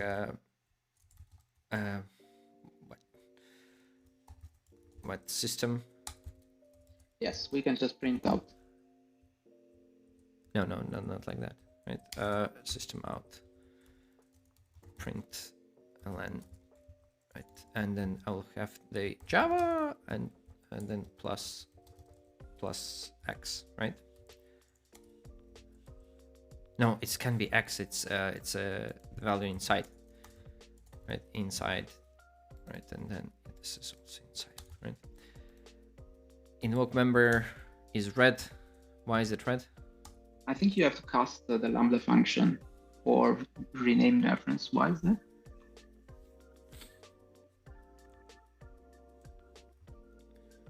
What can I even do?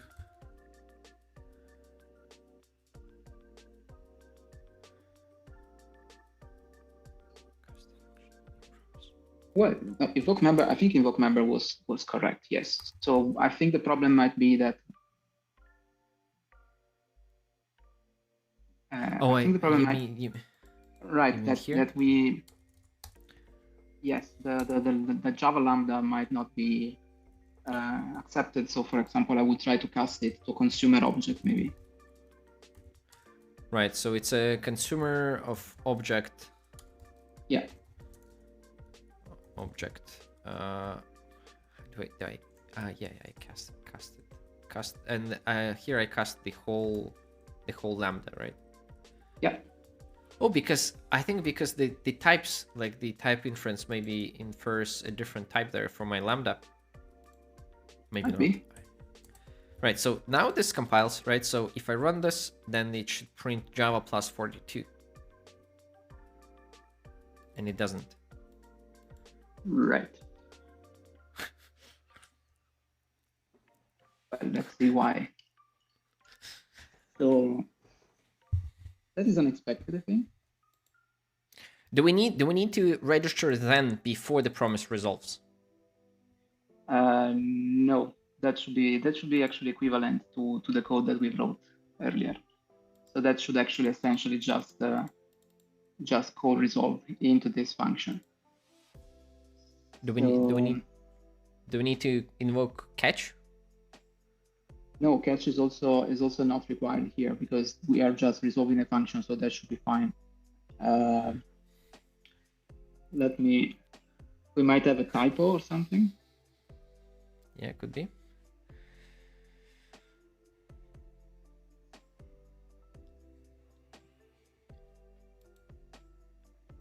Do we need to extract this to something? No, that should also work out of the box. So maybe we can. So can we verify that actually the return value X using, for example, a debugger is promised? Right. Yes, but we can. But actually, let's do the async way because we already mentioned that. So let's actually change this from a new promise to an async function. That is essentially the same thing. Like that? Yes, and let's call it like async function foo. That just returns 42.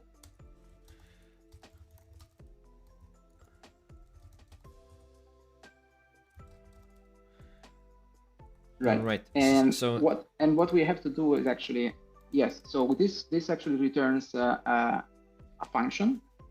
So we can do x.execute. Okay. That gives us, rather than being a regular function, that gives us a promise. And on the promise, we can then register then.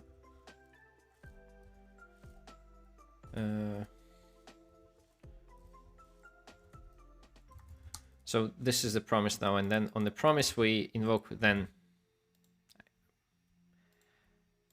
Right? I think this is decent. Right. Still doesn't print anything. Mm. Invoke member then. This is then. It should be then, right? Yeah.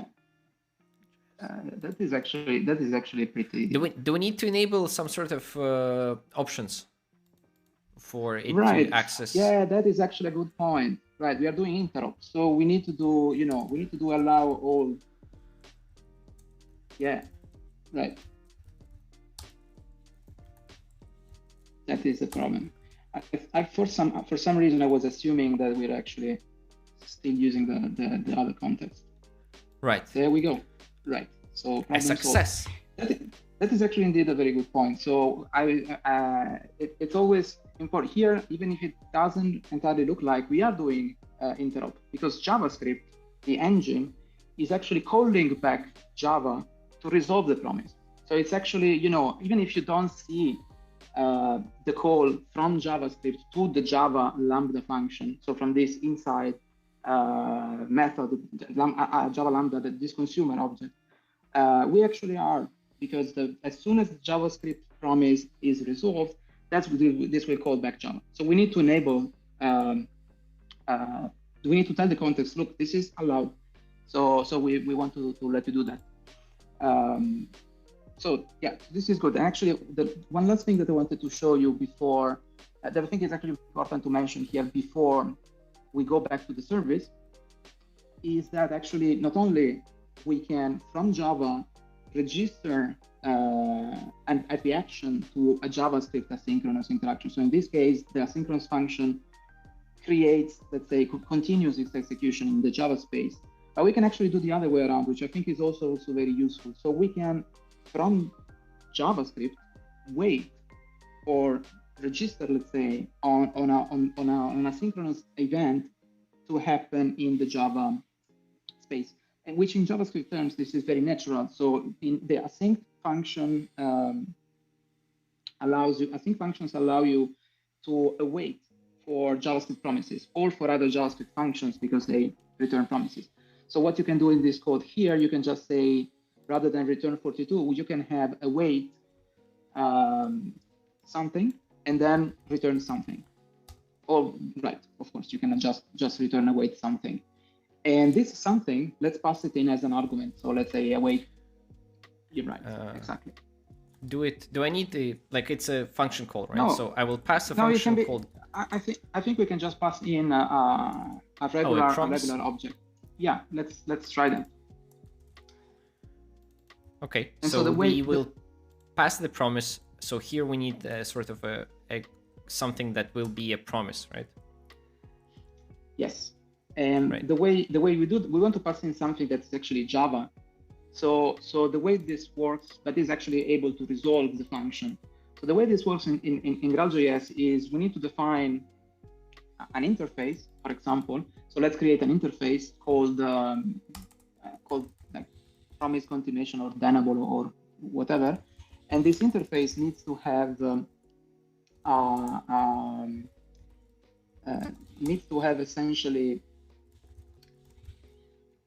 right, exactly, a method that takes two values, takes on complete, let's call it resolve and reject, or on resolve, on reject. And okay. These are actually the very same methods, resolve and reject, that we were actually calling back from the previous JavaScript promise that was that we saw before. And so essentially the idea here is that we can implement this interface with anything we want in Java. And then from Java, we can call resolve whenever we have, whenever we want to do something. And so, for example, here you can just pass in a function implementing this like a Java Lambda that implements this deniable, and then call onResolve dot 42, and we will get essentially the same code that we had above, but we are actually doing that from Java. So Yeah, you lost me. I think you lost me. So here I need to pass an instance of this interface, right? So, and that is a functional interface. It's a lambda, right? Which takes Can be a lambda. resolve, reject, right? And then out of that, it does just resolve dot. So resolve is a value. So resolve dot execute. Now I think you need to cast it to this Denable class. Yes, here like Denable, right? Yeah. With yes. Right, and then resolve is a value, so you can execute with 42. 42. Let's say Java 42. Yeah, and then right. Then we can take the, for example, we can take the bindings. Oh, well, I mean, we can pass it as an argument because we were already doing that. Yes, we are already passing it to the execute, right? So, and that becomes this pro for promise, and then we await for that promise, and then we resolve that promise, and then we return that Java 42. So essentially when we do this promise should be Java 42, right? So we just it's not a promise, but we return the awaited value. No, we return a promise. Is it a promise? Is this still a promise? Yes, it is a promise. So we need to consume the value from this consumer object. The same way, and we will gonna do this consuming the value, right? Yes. I'm a little bit suspicious if they... Yeah, so we... And that value is a lambda.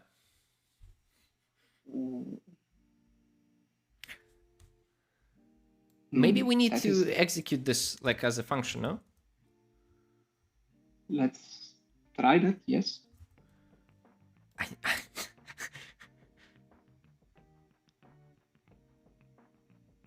This just does nothing. Right.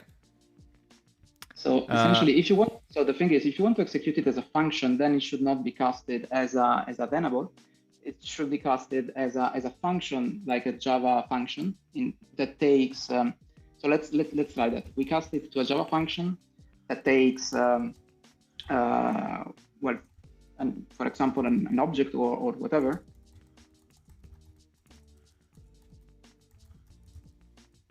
And then returns a Java promise. So that returns actually our Denable object. Yes. Not particularly following, but Java util function, right? And then we need to cast it to this, right? Yes, Java util function.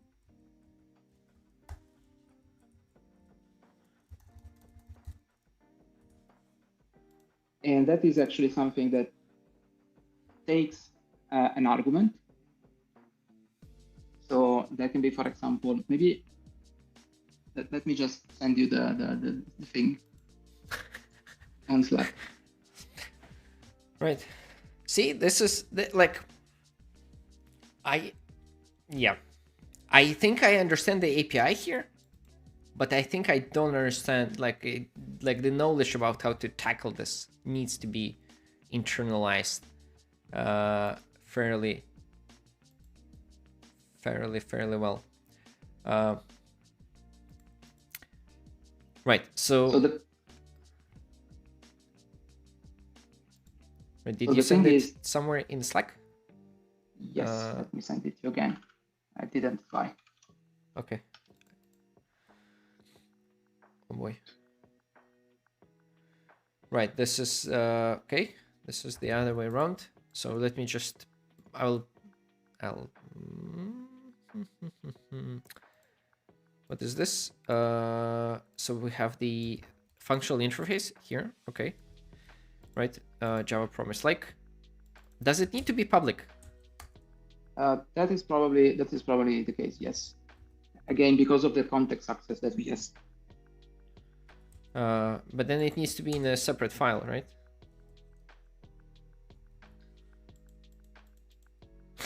Yeah. But it is the same, right? Public. right?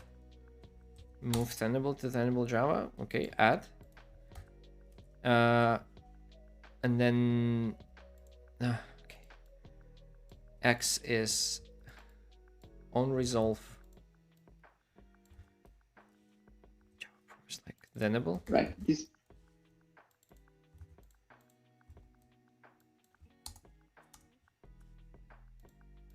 Right. So this is our X, and then we put that in the context and execute. Let me just copy this whole piece of snippet of text, and then you run me through this, right? Yes. This is essentially doing the other thing that we were trying to do. So let's first run it and see if it works. Okay.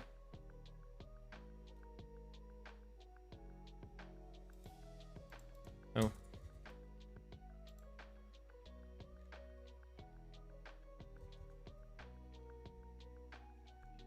Yes. There we go. It prints So our essentially, result.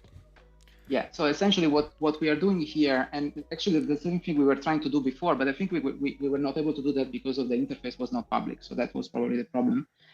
But anyways, what we do here is what I mentioned before. So it's the other way around. We are actually from JavaScript waiting for some asynchronous interactions that are actually happening in Java to happen. And so you can think of it as if we were like stepping in and out from the JavaScript engine every time we have this await thing, calling out to Java into this Java async function that essentially is the lambda x we define above. This function actually is just resolving the promise with a value, which is this v plus 42.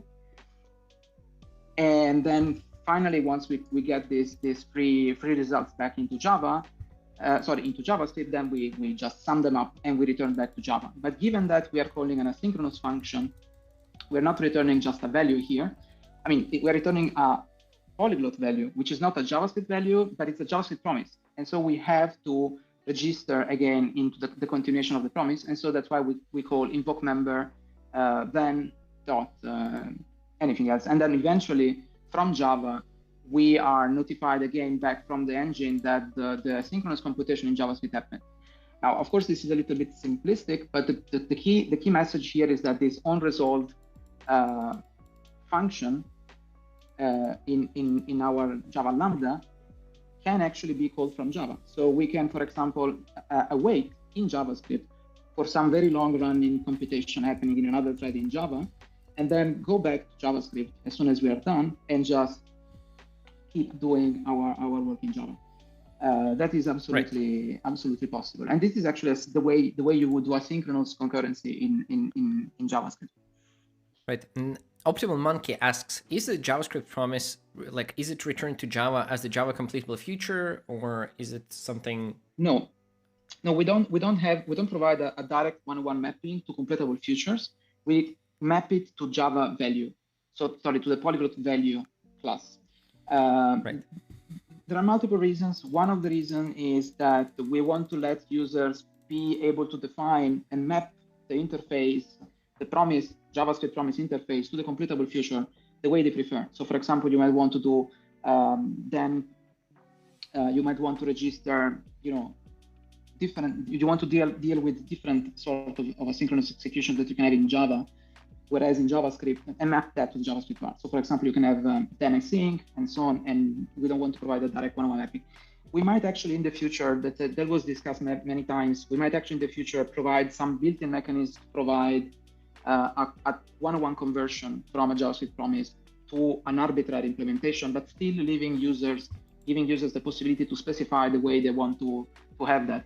And so for example, in this case, one would have to create a new completable feature and then complete the feature explicitly from this then method, if you want to call that. And then the completion would then again call back into JavaScript as soon as you register that.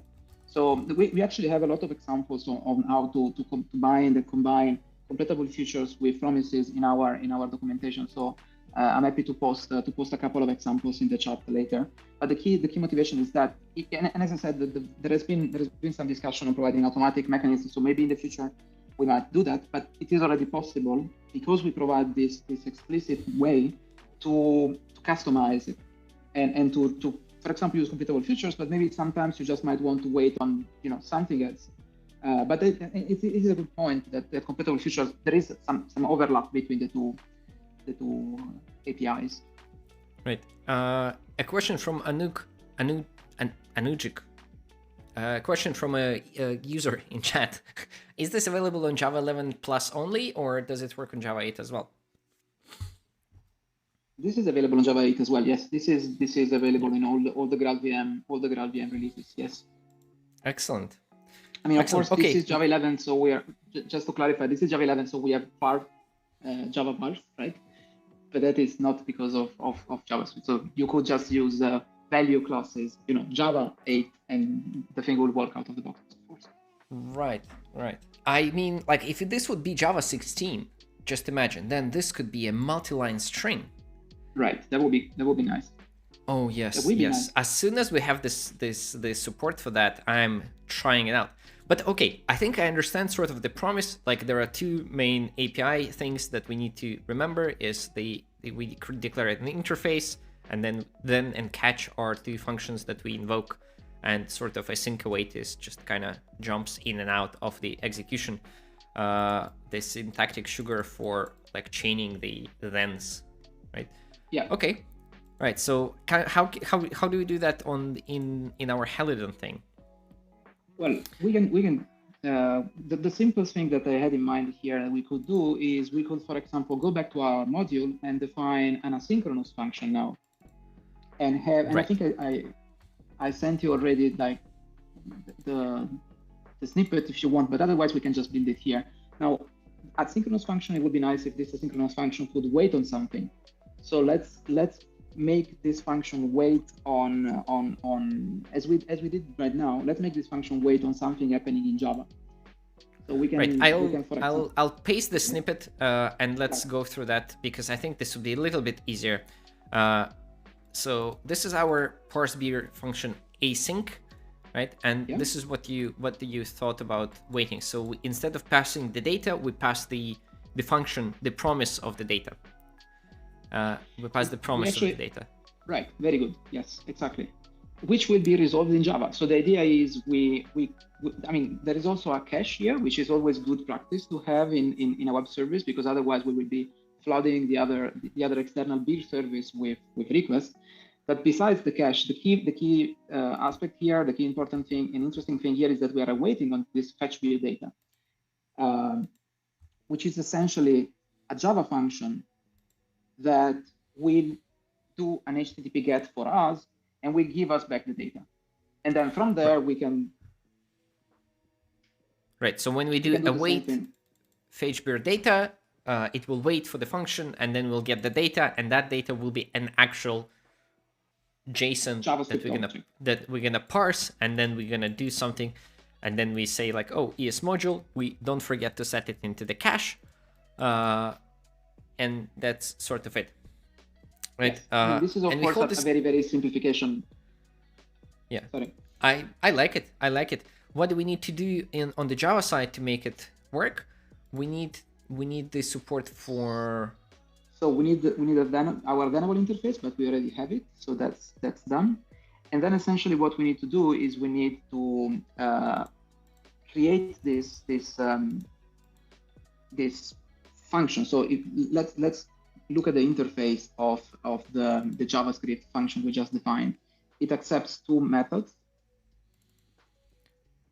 Right. It accepts so we need to create this fetch beer data function essentially. Yes. Okay. And since we are exporting the different name, I took the freedom to rename that correctly here as well. Okay, so here we need to, before we pass the result, so here instead of the result, we need to pass a function, right? That will. Yes. A function. That will actually perform the HTTP GET. Yes. Right. So it's a function from just like we did, right? From object to Denable. Right? No, it can just be an implementation of this Denable interface. So it can just be a Java Java Lambda that has two functions: on resolve and on reject. Yeah. Of course.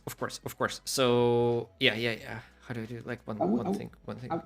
We do thenable, right? Thenable fetch beer data, right? And then this is the function. So on resolve, on reject, right? So this is exactly what we want, right?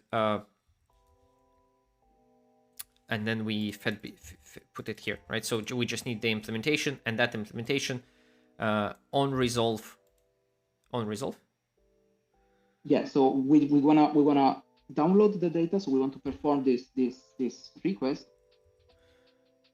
And then we want to resolve with the value that we get that we got back from the website. Right, so we send the data, we get the data, right, and then we do on resolve. Yes. Execute. Execute or execute void. I think it can be also execute void because we don't care about the return value here. We just want to. Yes, and then in case there's an exception, we can actually. Well, it would be good practice to reject the promise here. So we could do onReject.execute void and pass in, for example, the exception or the exception message or yeah. Right. This is very clean. I like this very much. I like this more than rethrowing the exception. So okay. Because okay, so then you can now you think this would work. Java.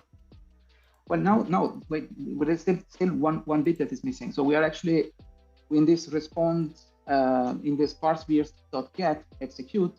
We are actually calling it an async function. So the result here will be a JavaScript promise, will be asynchronous. So we cannot just expect the return value from this function to be a string and blockingly send back the string back to the response method, response.send method. We actually have to do the same thing that you would do in JavaScript. So we have to register a then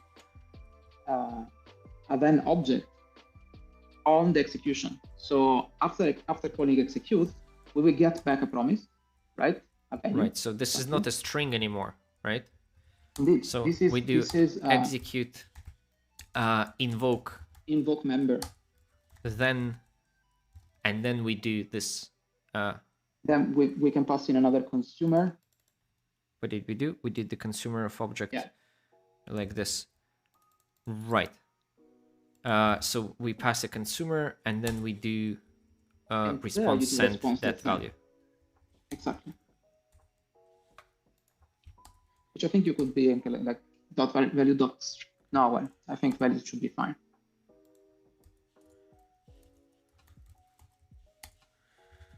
Right. So now we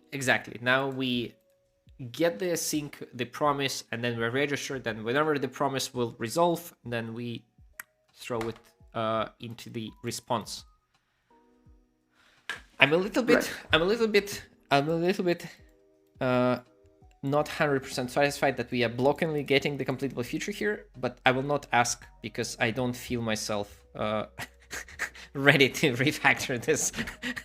Let's try to see. Let's see if this works. Right. Let's see if this works. We are running. No, we are running main 2. I want to run main 1.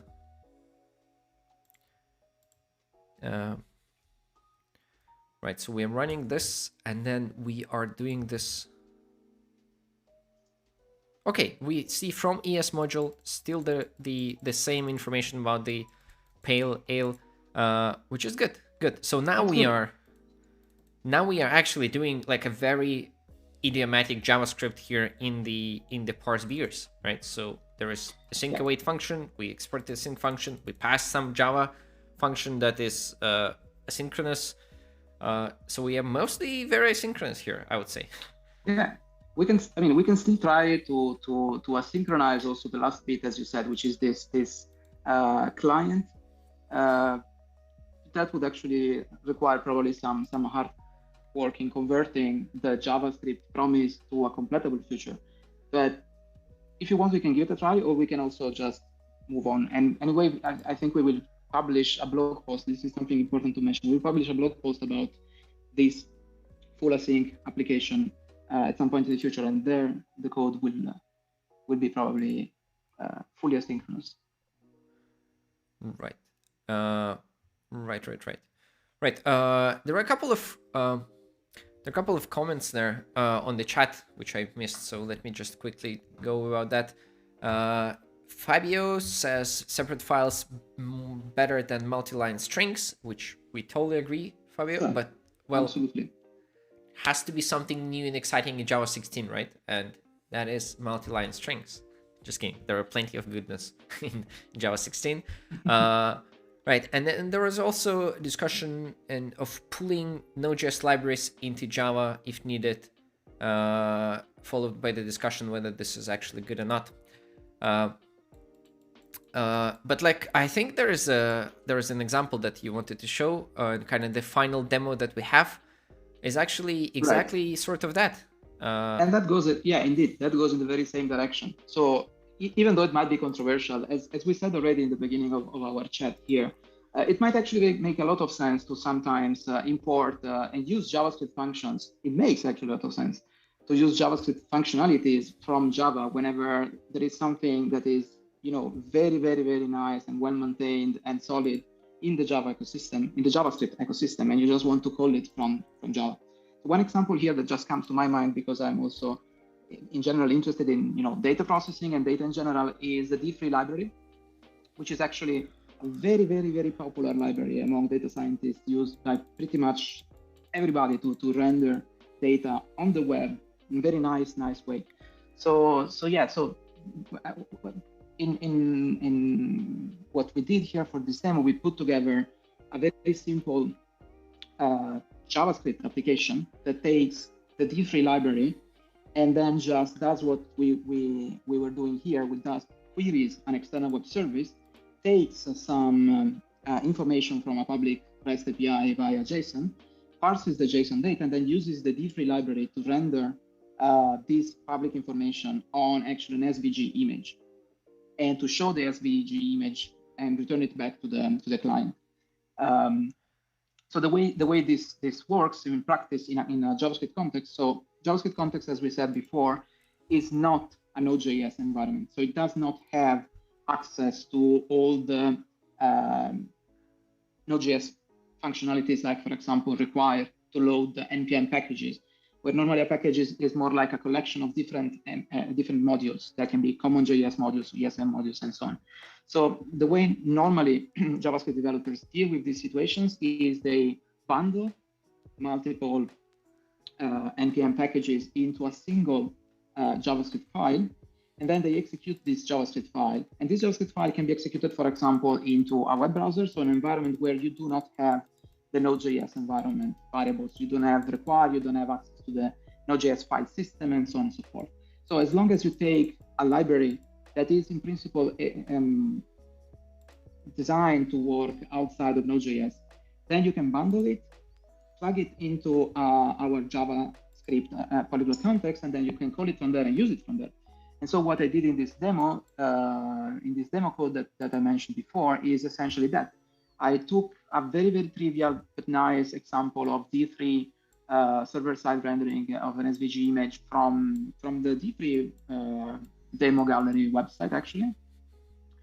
And I just tucked that into a single component, and then I just call that component from a JavaScript context in essentially the same application here.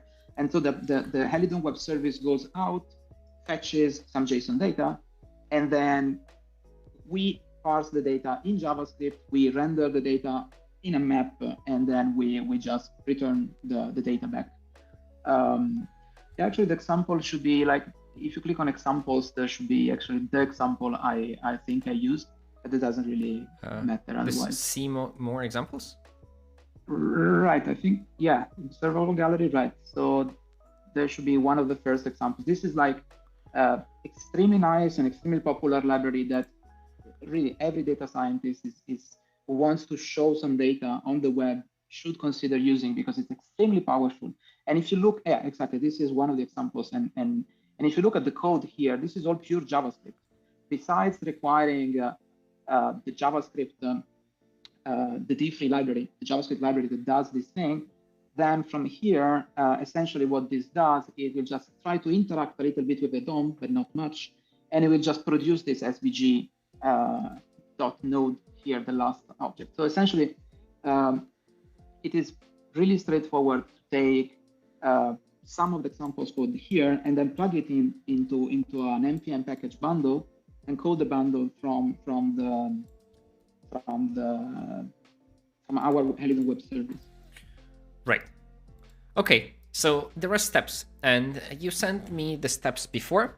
So before we I will try to explain and elaborate on the steps because it requires a little bit of setup here. So we have our module here that we are that we have some JavaScript in, but this is the glue code. So instead of parse beers async, this would be our glue code here. Right. And it's we not need this to actually. Here. I think you're looking at the wrong file. No, this is the wrong file. Yeah, this is our default project, right? So yes. I need to quickly navigate to the D3 demo directory, and I'm just doing that off screen. Okay. Right. So let me just put it back here. Right. So this is the project that you sent to me, and there are two parts: npm and Maven. Right. So in npm, we want to use the dependencies and kind of sort of build the bundle with the browserify, right? So I can do that npm cd npm, right? And you've built the print map module JS yourself here. But in a nutshell, what it requires us to do is sort of run a bunch of commands like npm install d3, npm install JSON, JS DOM, npm install text encoding, install browserify, and then also downloading the data for the counties, which is the sort of a large file here, right? So with ls minus human here. No, wait, what? Right, exactly. Right, so it's the data file is almost a gig, almost a megabyte, and the print map module. This is the JavaScript file, which is the result of the browserifying of the thing. Is just sort of giant. It's like 2.5 megabytes. No. So actually, no. This is I mean, the result file is indeed very big. This print map module here is just my glue code that actually taking the libraries and using them. And this is very good to see, right? This is your code using D3, right? So this is the JavaScript code that uses D3, and we need to make it available somewhere in our project. And I think that what does it export? It exports something, right? It should export something. It exports it exports this method called getMap, which essentially takes in a JavaScript array, which we will fetch from a web service and returns back an SVG image. And the nice thing here is that if you look at this, and you already saw that, if you look at the size of this method, this is like, I don't know, what is it, 50 lines of JavaScript code? Everything else, the S3 library, the JS DOM, everything else is already in a dependency that we just download and bundle together. The bundle file that you were looking for should be in the Maven folder already, or you can actually create it yourself, but maybe for the lack of time, we can just... I will not build it myself. So in the Maven, so if we do the tree here, you can see that there is build bundle JS in the target classes, and it's up there in the resources. So what I will take this beer bundle JS and wait. The beer bundle, the parts beers is from the previous demo code that I posted. Right, so I need to take bundle and put it into my location. So I will copy, right? So Maven, no, source, main resources, beer bundle JS, right? And I will copy that to the streaming setup, streaming setup, live streams, bar se, source, main resources, right? So we copied that file. This is our browserified JavaScript of all the D3 and other dependencies that we needed, right? And then what I need to do, I need to take this print map module.js file, right? Where was it? In the npm, right? So, and I need to copy this also to our things, right? Print no, map that is module. not needed because that is not needed because that is already it's in the it's the bundle module. Yes, exactly. Right. So, right. that single JavaScript file is all we need to run the demo. Right. So here we just need to refresh, reload from disk, right? So we have this part beer bundle.js, right? So beer bundle.js, and now inside our parse beers, do we need to actually parse beers? We don't, right? We import Right, we don't. We can just use a literal. Right, we can just use a literal in our code here, because essentially what we want to do is we have this bundle. We want to load this bundle into the context, and that can be done by, for example, just by creating a new source and evaluating this source. So we can do right. We do JS and then just new file. Just a new file, exactly. Build new file, and I full pass to the bundle. Exactly. Right? Copy path, copy absolute path. Oh, I really hope this works because this is such an interesting demo. Right? So we do the full pass, right? And then this is our source, right? So this is our source, bundle source, right? And we need to evaluate that. Right. So ctx eval bundle source. Right, so now we have all the dependencies evaluated in our application, and now we just need to import. Use them. Yes, exactly. So to use them. So for example, we can just remove this import parse beer line that we have here. Right. And we can replace it with essentially a little bit of magic, but that is very simple. So something that essentially requires the resource that we bundle. So I will just copy paste it into Slack so that you have it. But it is, as you will see, it's really, really simple. Oh, you already did. Okay, I see. Yeah. Right, because you already have the sources, of course. Yeah. Right. It's so from the other example. So what you see here is we are essentially requiring something. Now, it's important to say that require itself is not part of the JavaScript context. It is actually defined by the tool, which is Browserify in this case, that we use to create the bundle. And Browserify, together with packaging everything, gives us this require function, which is capable of requiring only the resources that are needed for this specific module, which includes, by the way, also the JSON object that we saw earlier. That is an object that includes and contains the geographical topological data that we will use for this example. And then this function is just exporting this simple piece of JavaScript code is just exporting a single function called this create_map, which essentially takes in some data and parses the data to create an object, and then just calls into a library. So the message here is that the user code that I personally had to write was this 50 lines of JavaScript glue code to get the D3 library, plus these 3 lines of code here. And then from Java, we can actually just call into this source. Call into this function, and this will give us an SVG image already, and we can then render it into HTML. Right.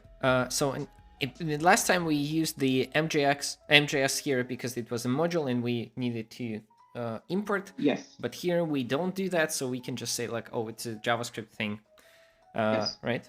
And we evaluate the bundle. We evaluate this source of our thing. Now what we need to do is. There is one last thing maybe. So here this function is create beer map. the JavaScript function that we have is just defined in the scope. So evaling it will, like earlier today, will not give us the function because it's not an expression. So what we can do is we can do context.getBoundings and get the create beer map. Okay. So we can first we evaluate it, right? Because you want to this to happen, and then we can return this get member this create beer map, right? Exactly. Yeah. And we do return that because this is the thread local thing, right? So we create beer map. Let me just in case. Just in case there are no typos, right? Okay. One thing that we need not to forget, we need to add here a couple of options, right? We need to add the global property. So we have the global that our dependencies expect, sorry. Yes. Yeah. That is essentially to say that we define an object called global, which is a mapping of the global scope, which very often Node.js code expects. So since we are running something bundled for Node.js packages might expect this global option to be there, this global object to exist actually. So that's why we have to provide it in. But otherwise, the configuration should be.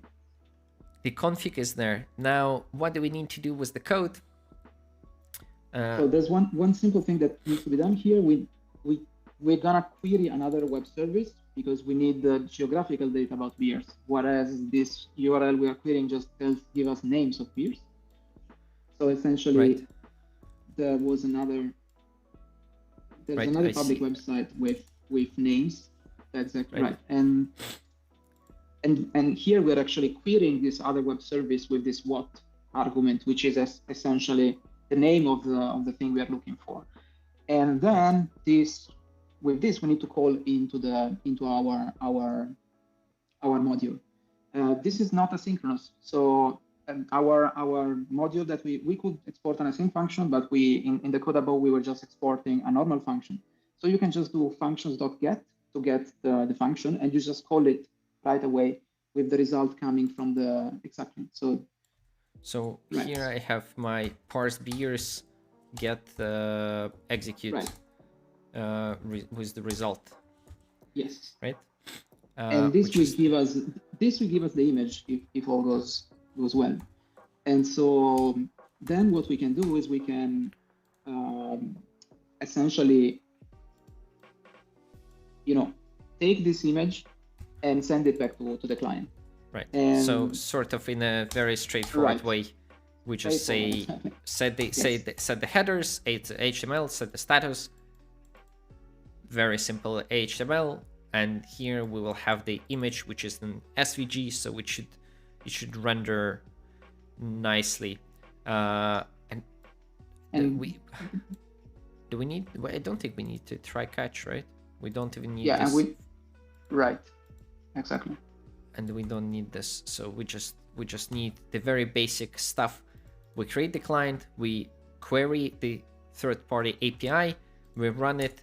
We could have added the cache here, but we're gonna do this a few times. The response, I don't think they will see the traffic. And yeah, I think this could be it, right? So now we're gonna do what we're gonna do. We're gonna run this. The moment of truth, whether it will run or not. It starts very fast, and then on the first load, actually, it will need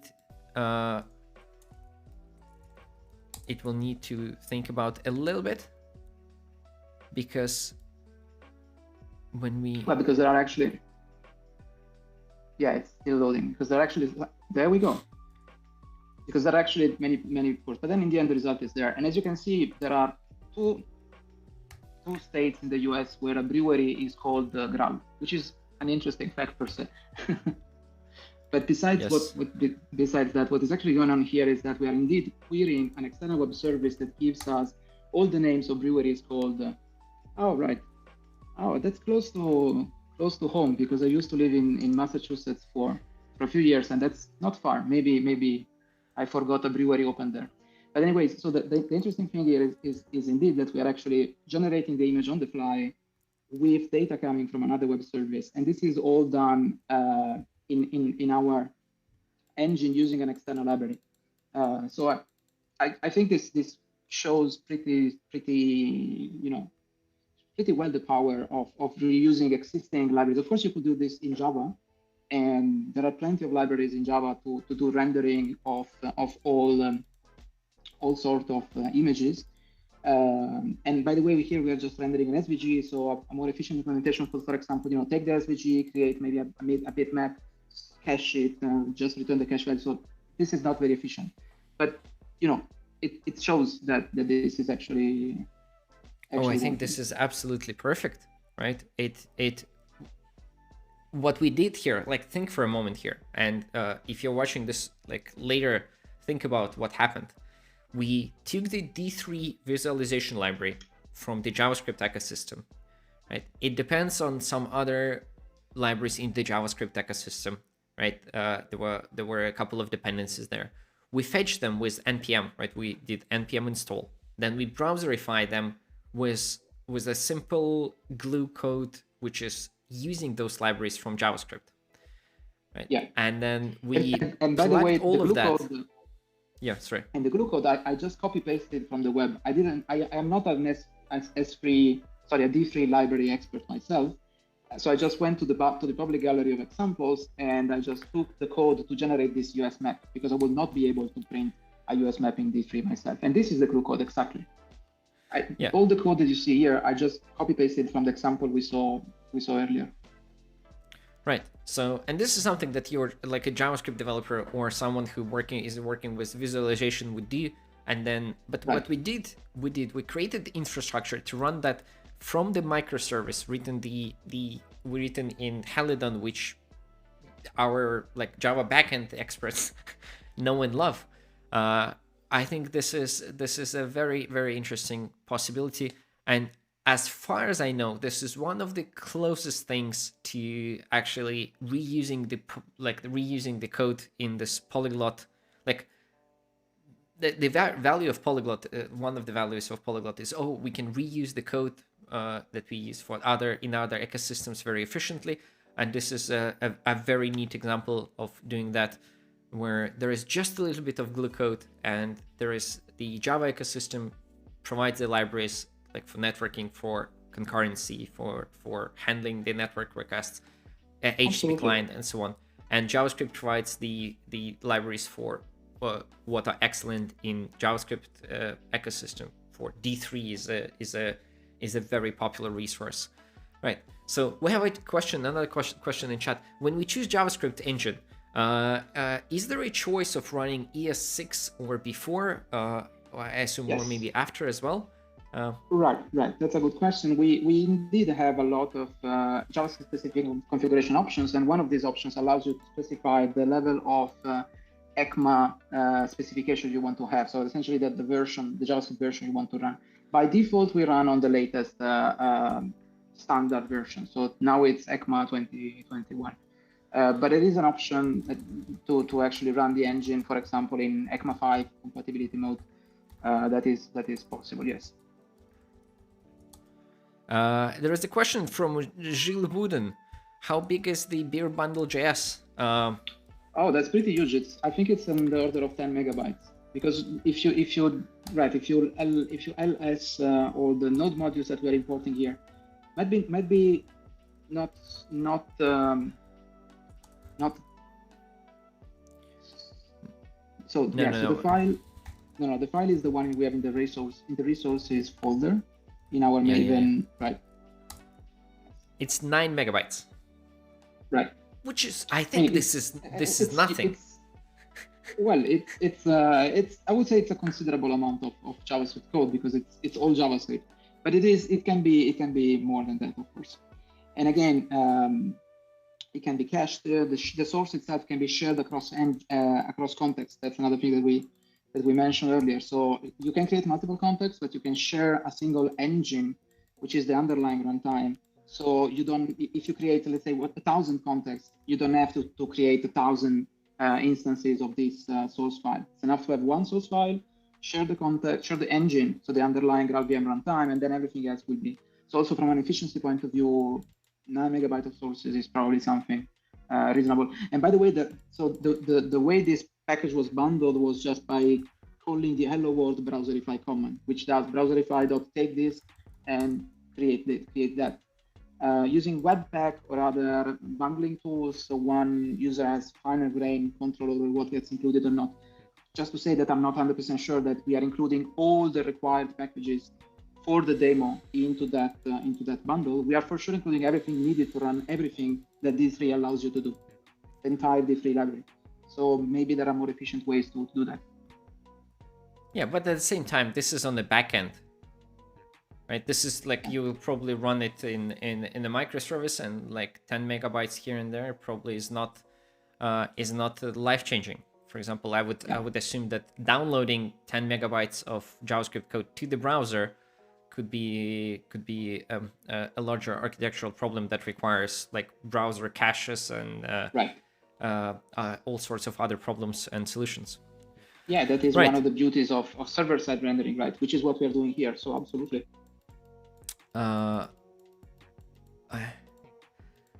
Another part of the question: any idea of the JS engine on which the JS part runs on? Does it run on GraalVM directly? Anouk, that is it runs on GraalVM directly. So there is a truffle implementation of JavaScript, which runs on GraalVM. So it loads the sources, it starts interpreting them, and then it partially evaluates that, specializes that, and passes the graphs to the JIT, and then it essentially runs on GraalVM, just like normally. Right. Thank you very much, Daniel. I don't see any more questions in the chat. I don't see the questions in the chat. But this is a spectacular example of a single application that runs non-trivial examples of Java libraries and JavaScript libraries in the same thing. I think there is a lot of material here. That's why I hope we're gonna kind of sort of make an effort to revisit those through articles and blogs. I think that would be very, very interesting. From my side, thank you very much for this session. I learned things. I've tried things that I haven't tried before, and I enjoy doing this very much.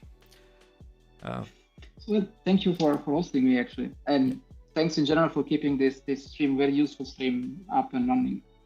Yeah, thank you very much. If you have questions and you're not watching this live, then what you can do always, you can find the GraalVM community Slack, where quite a bit of the team, GraalVM team, hangs out, and where you can ask questions from the team or from the like-minded individuals who are using various GraalVM components in their real life or evaluation projects. So that's where you would like to ask the questions. And with that, I would like to thank you once again, Daniel, and I thank you everyone for watching. I see you next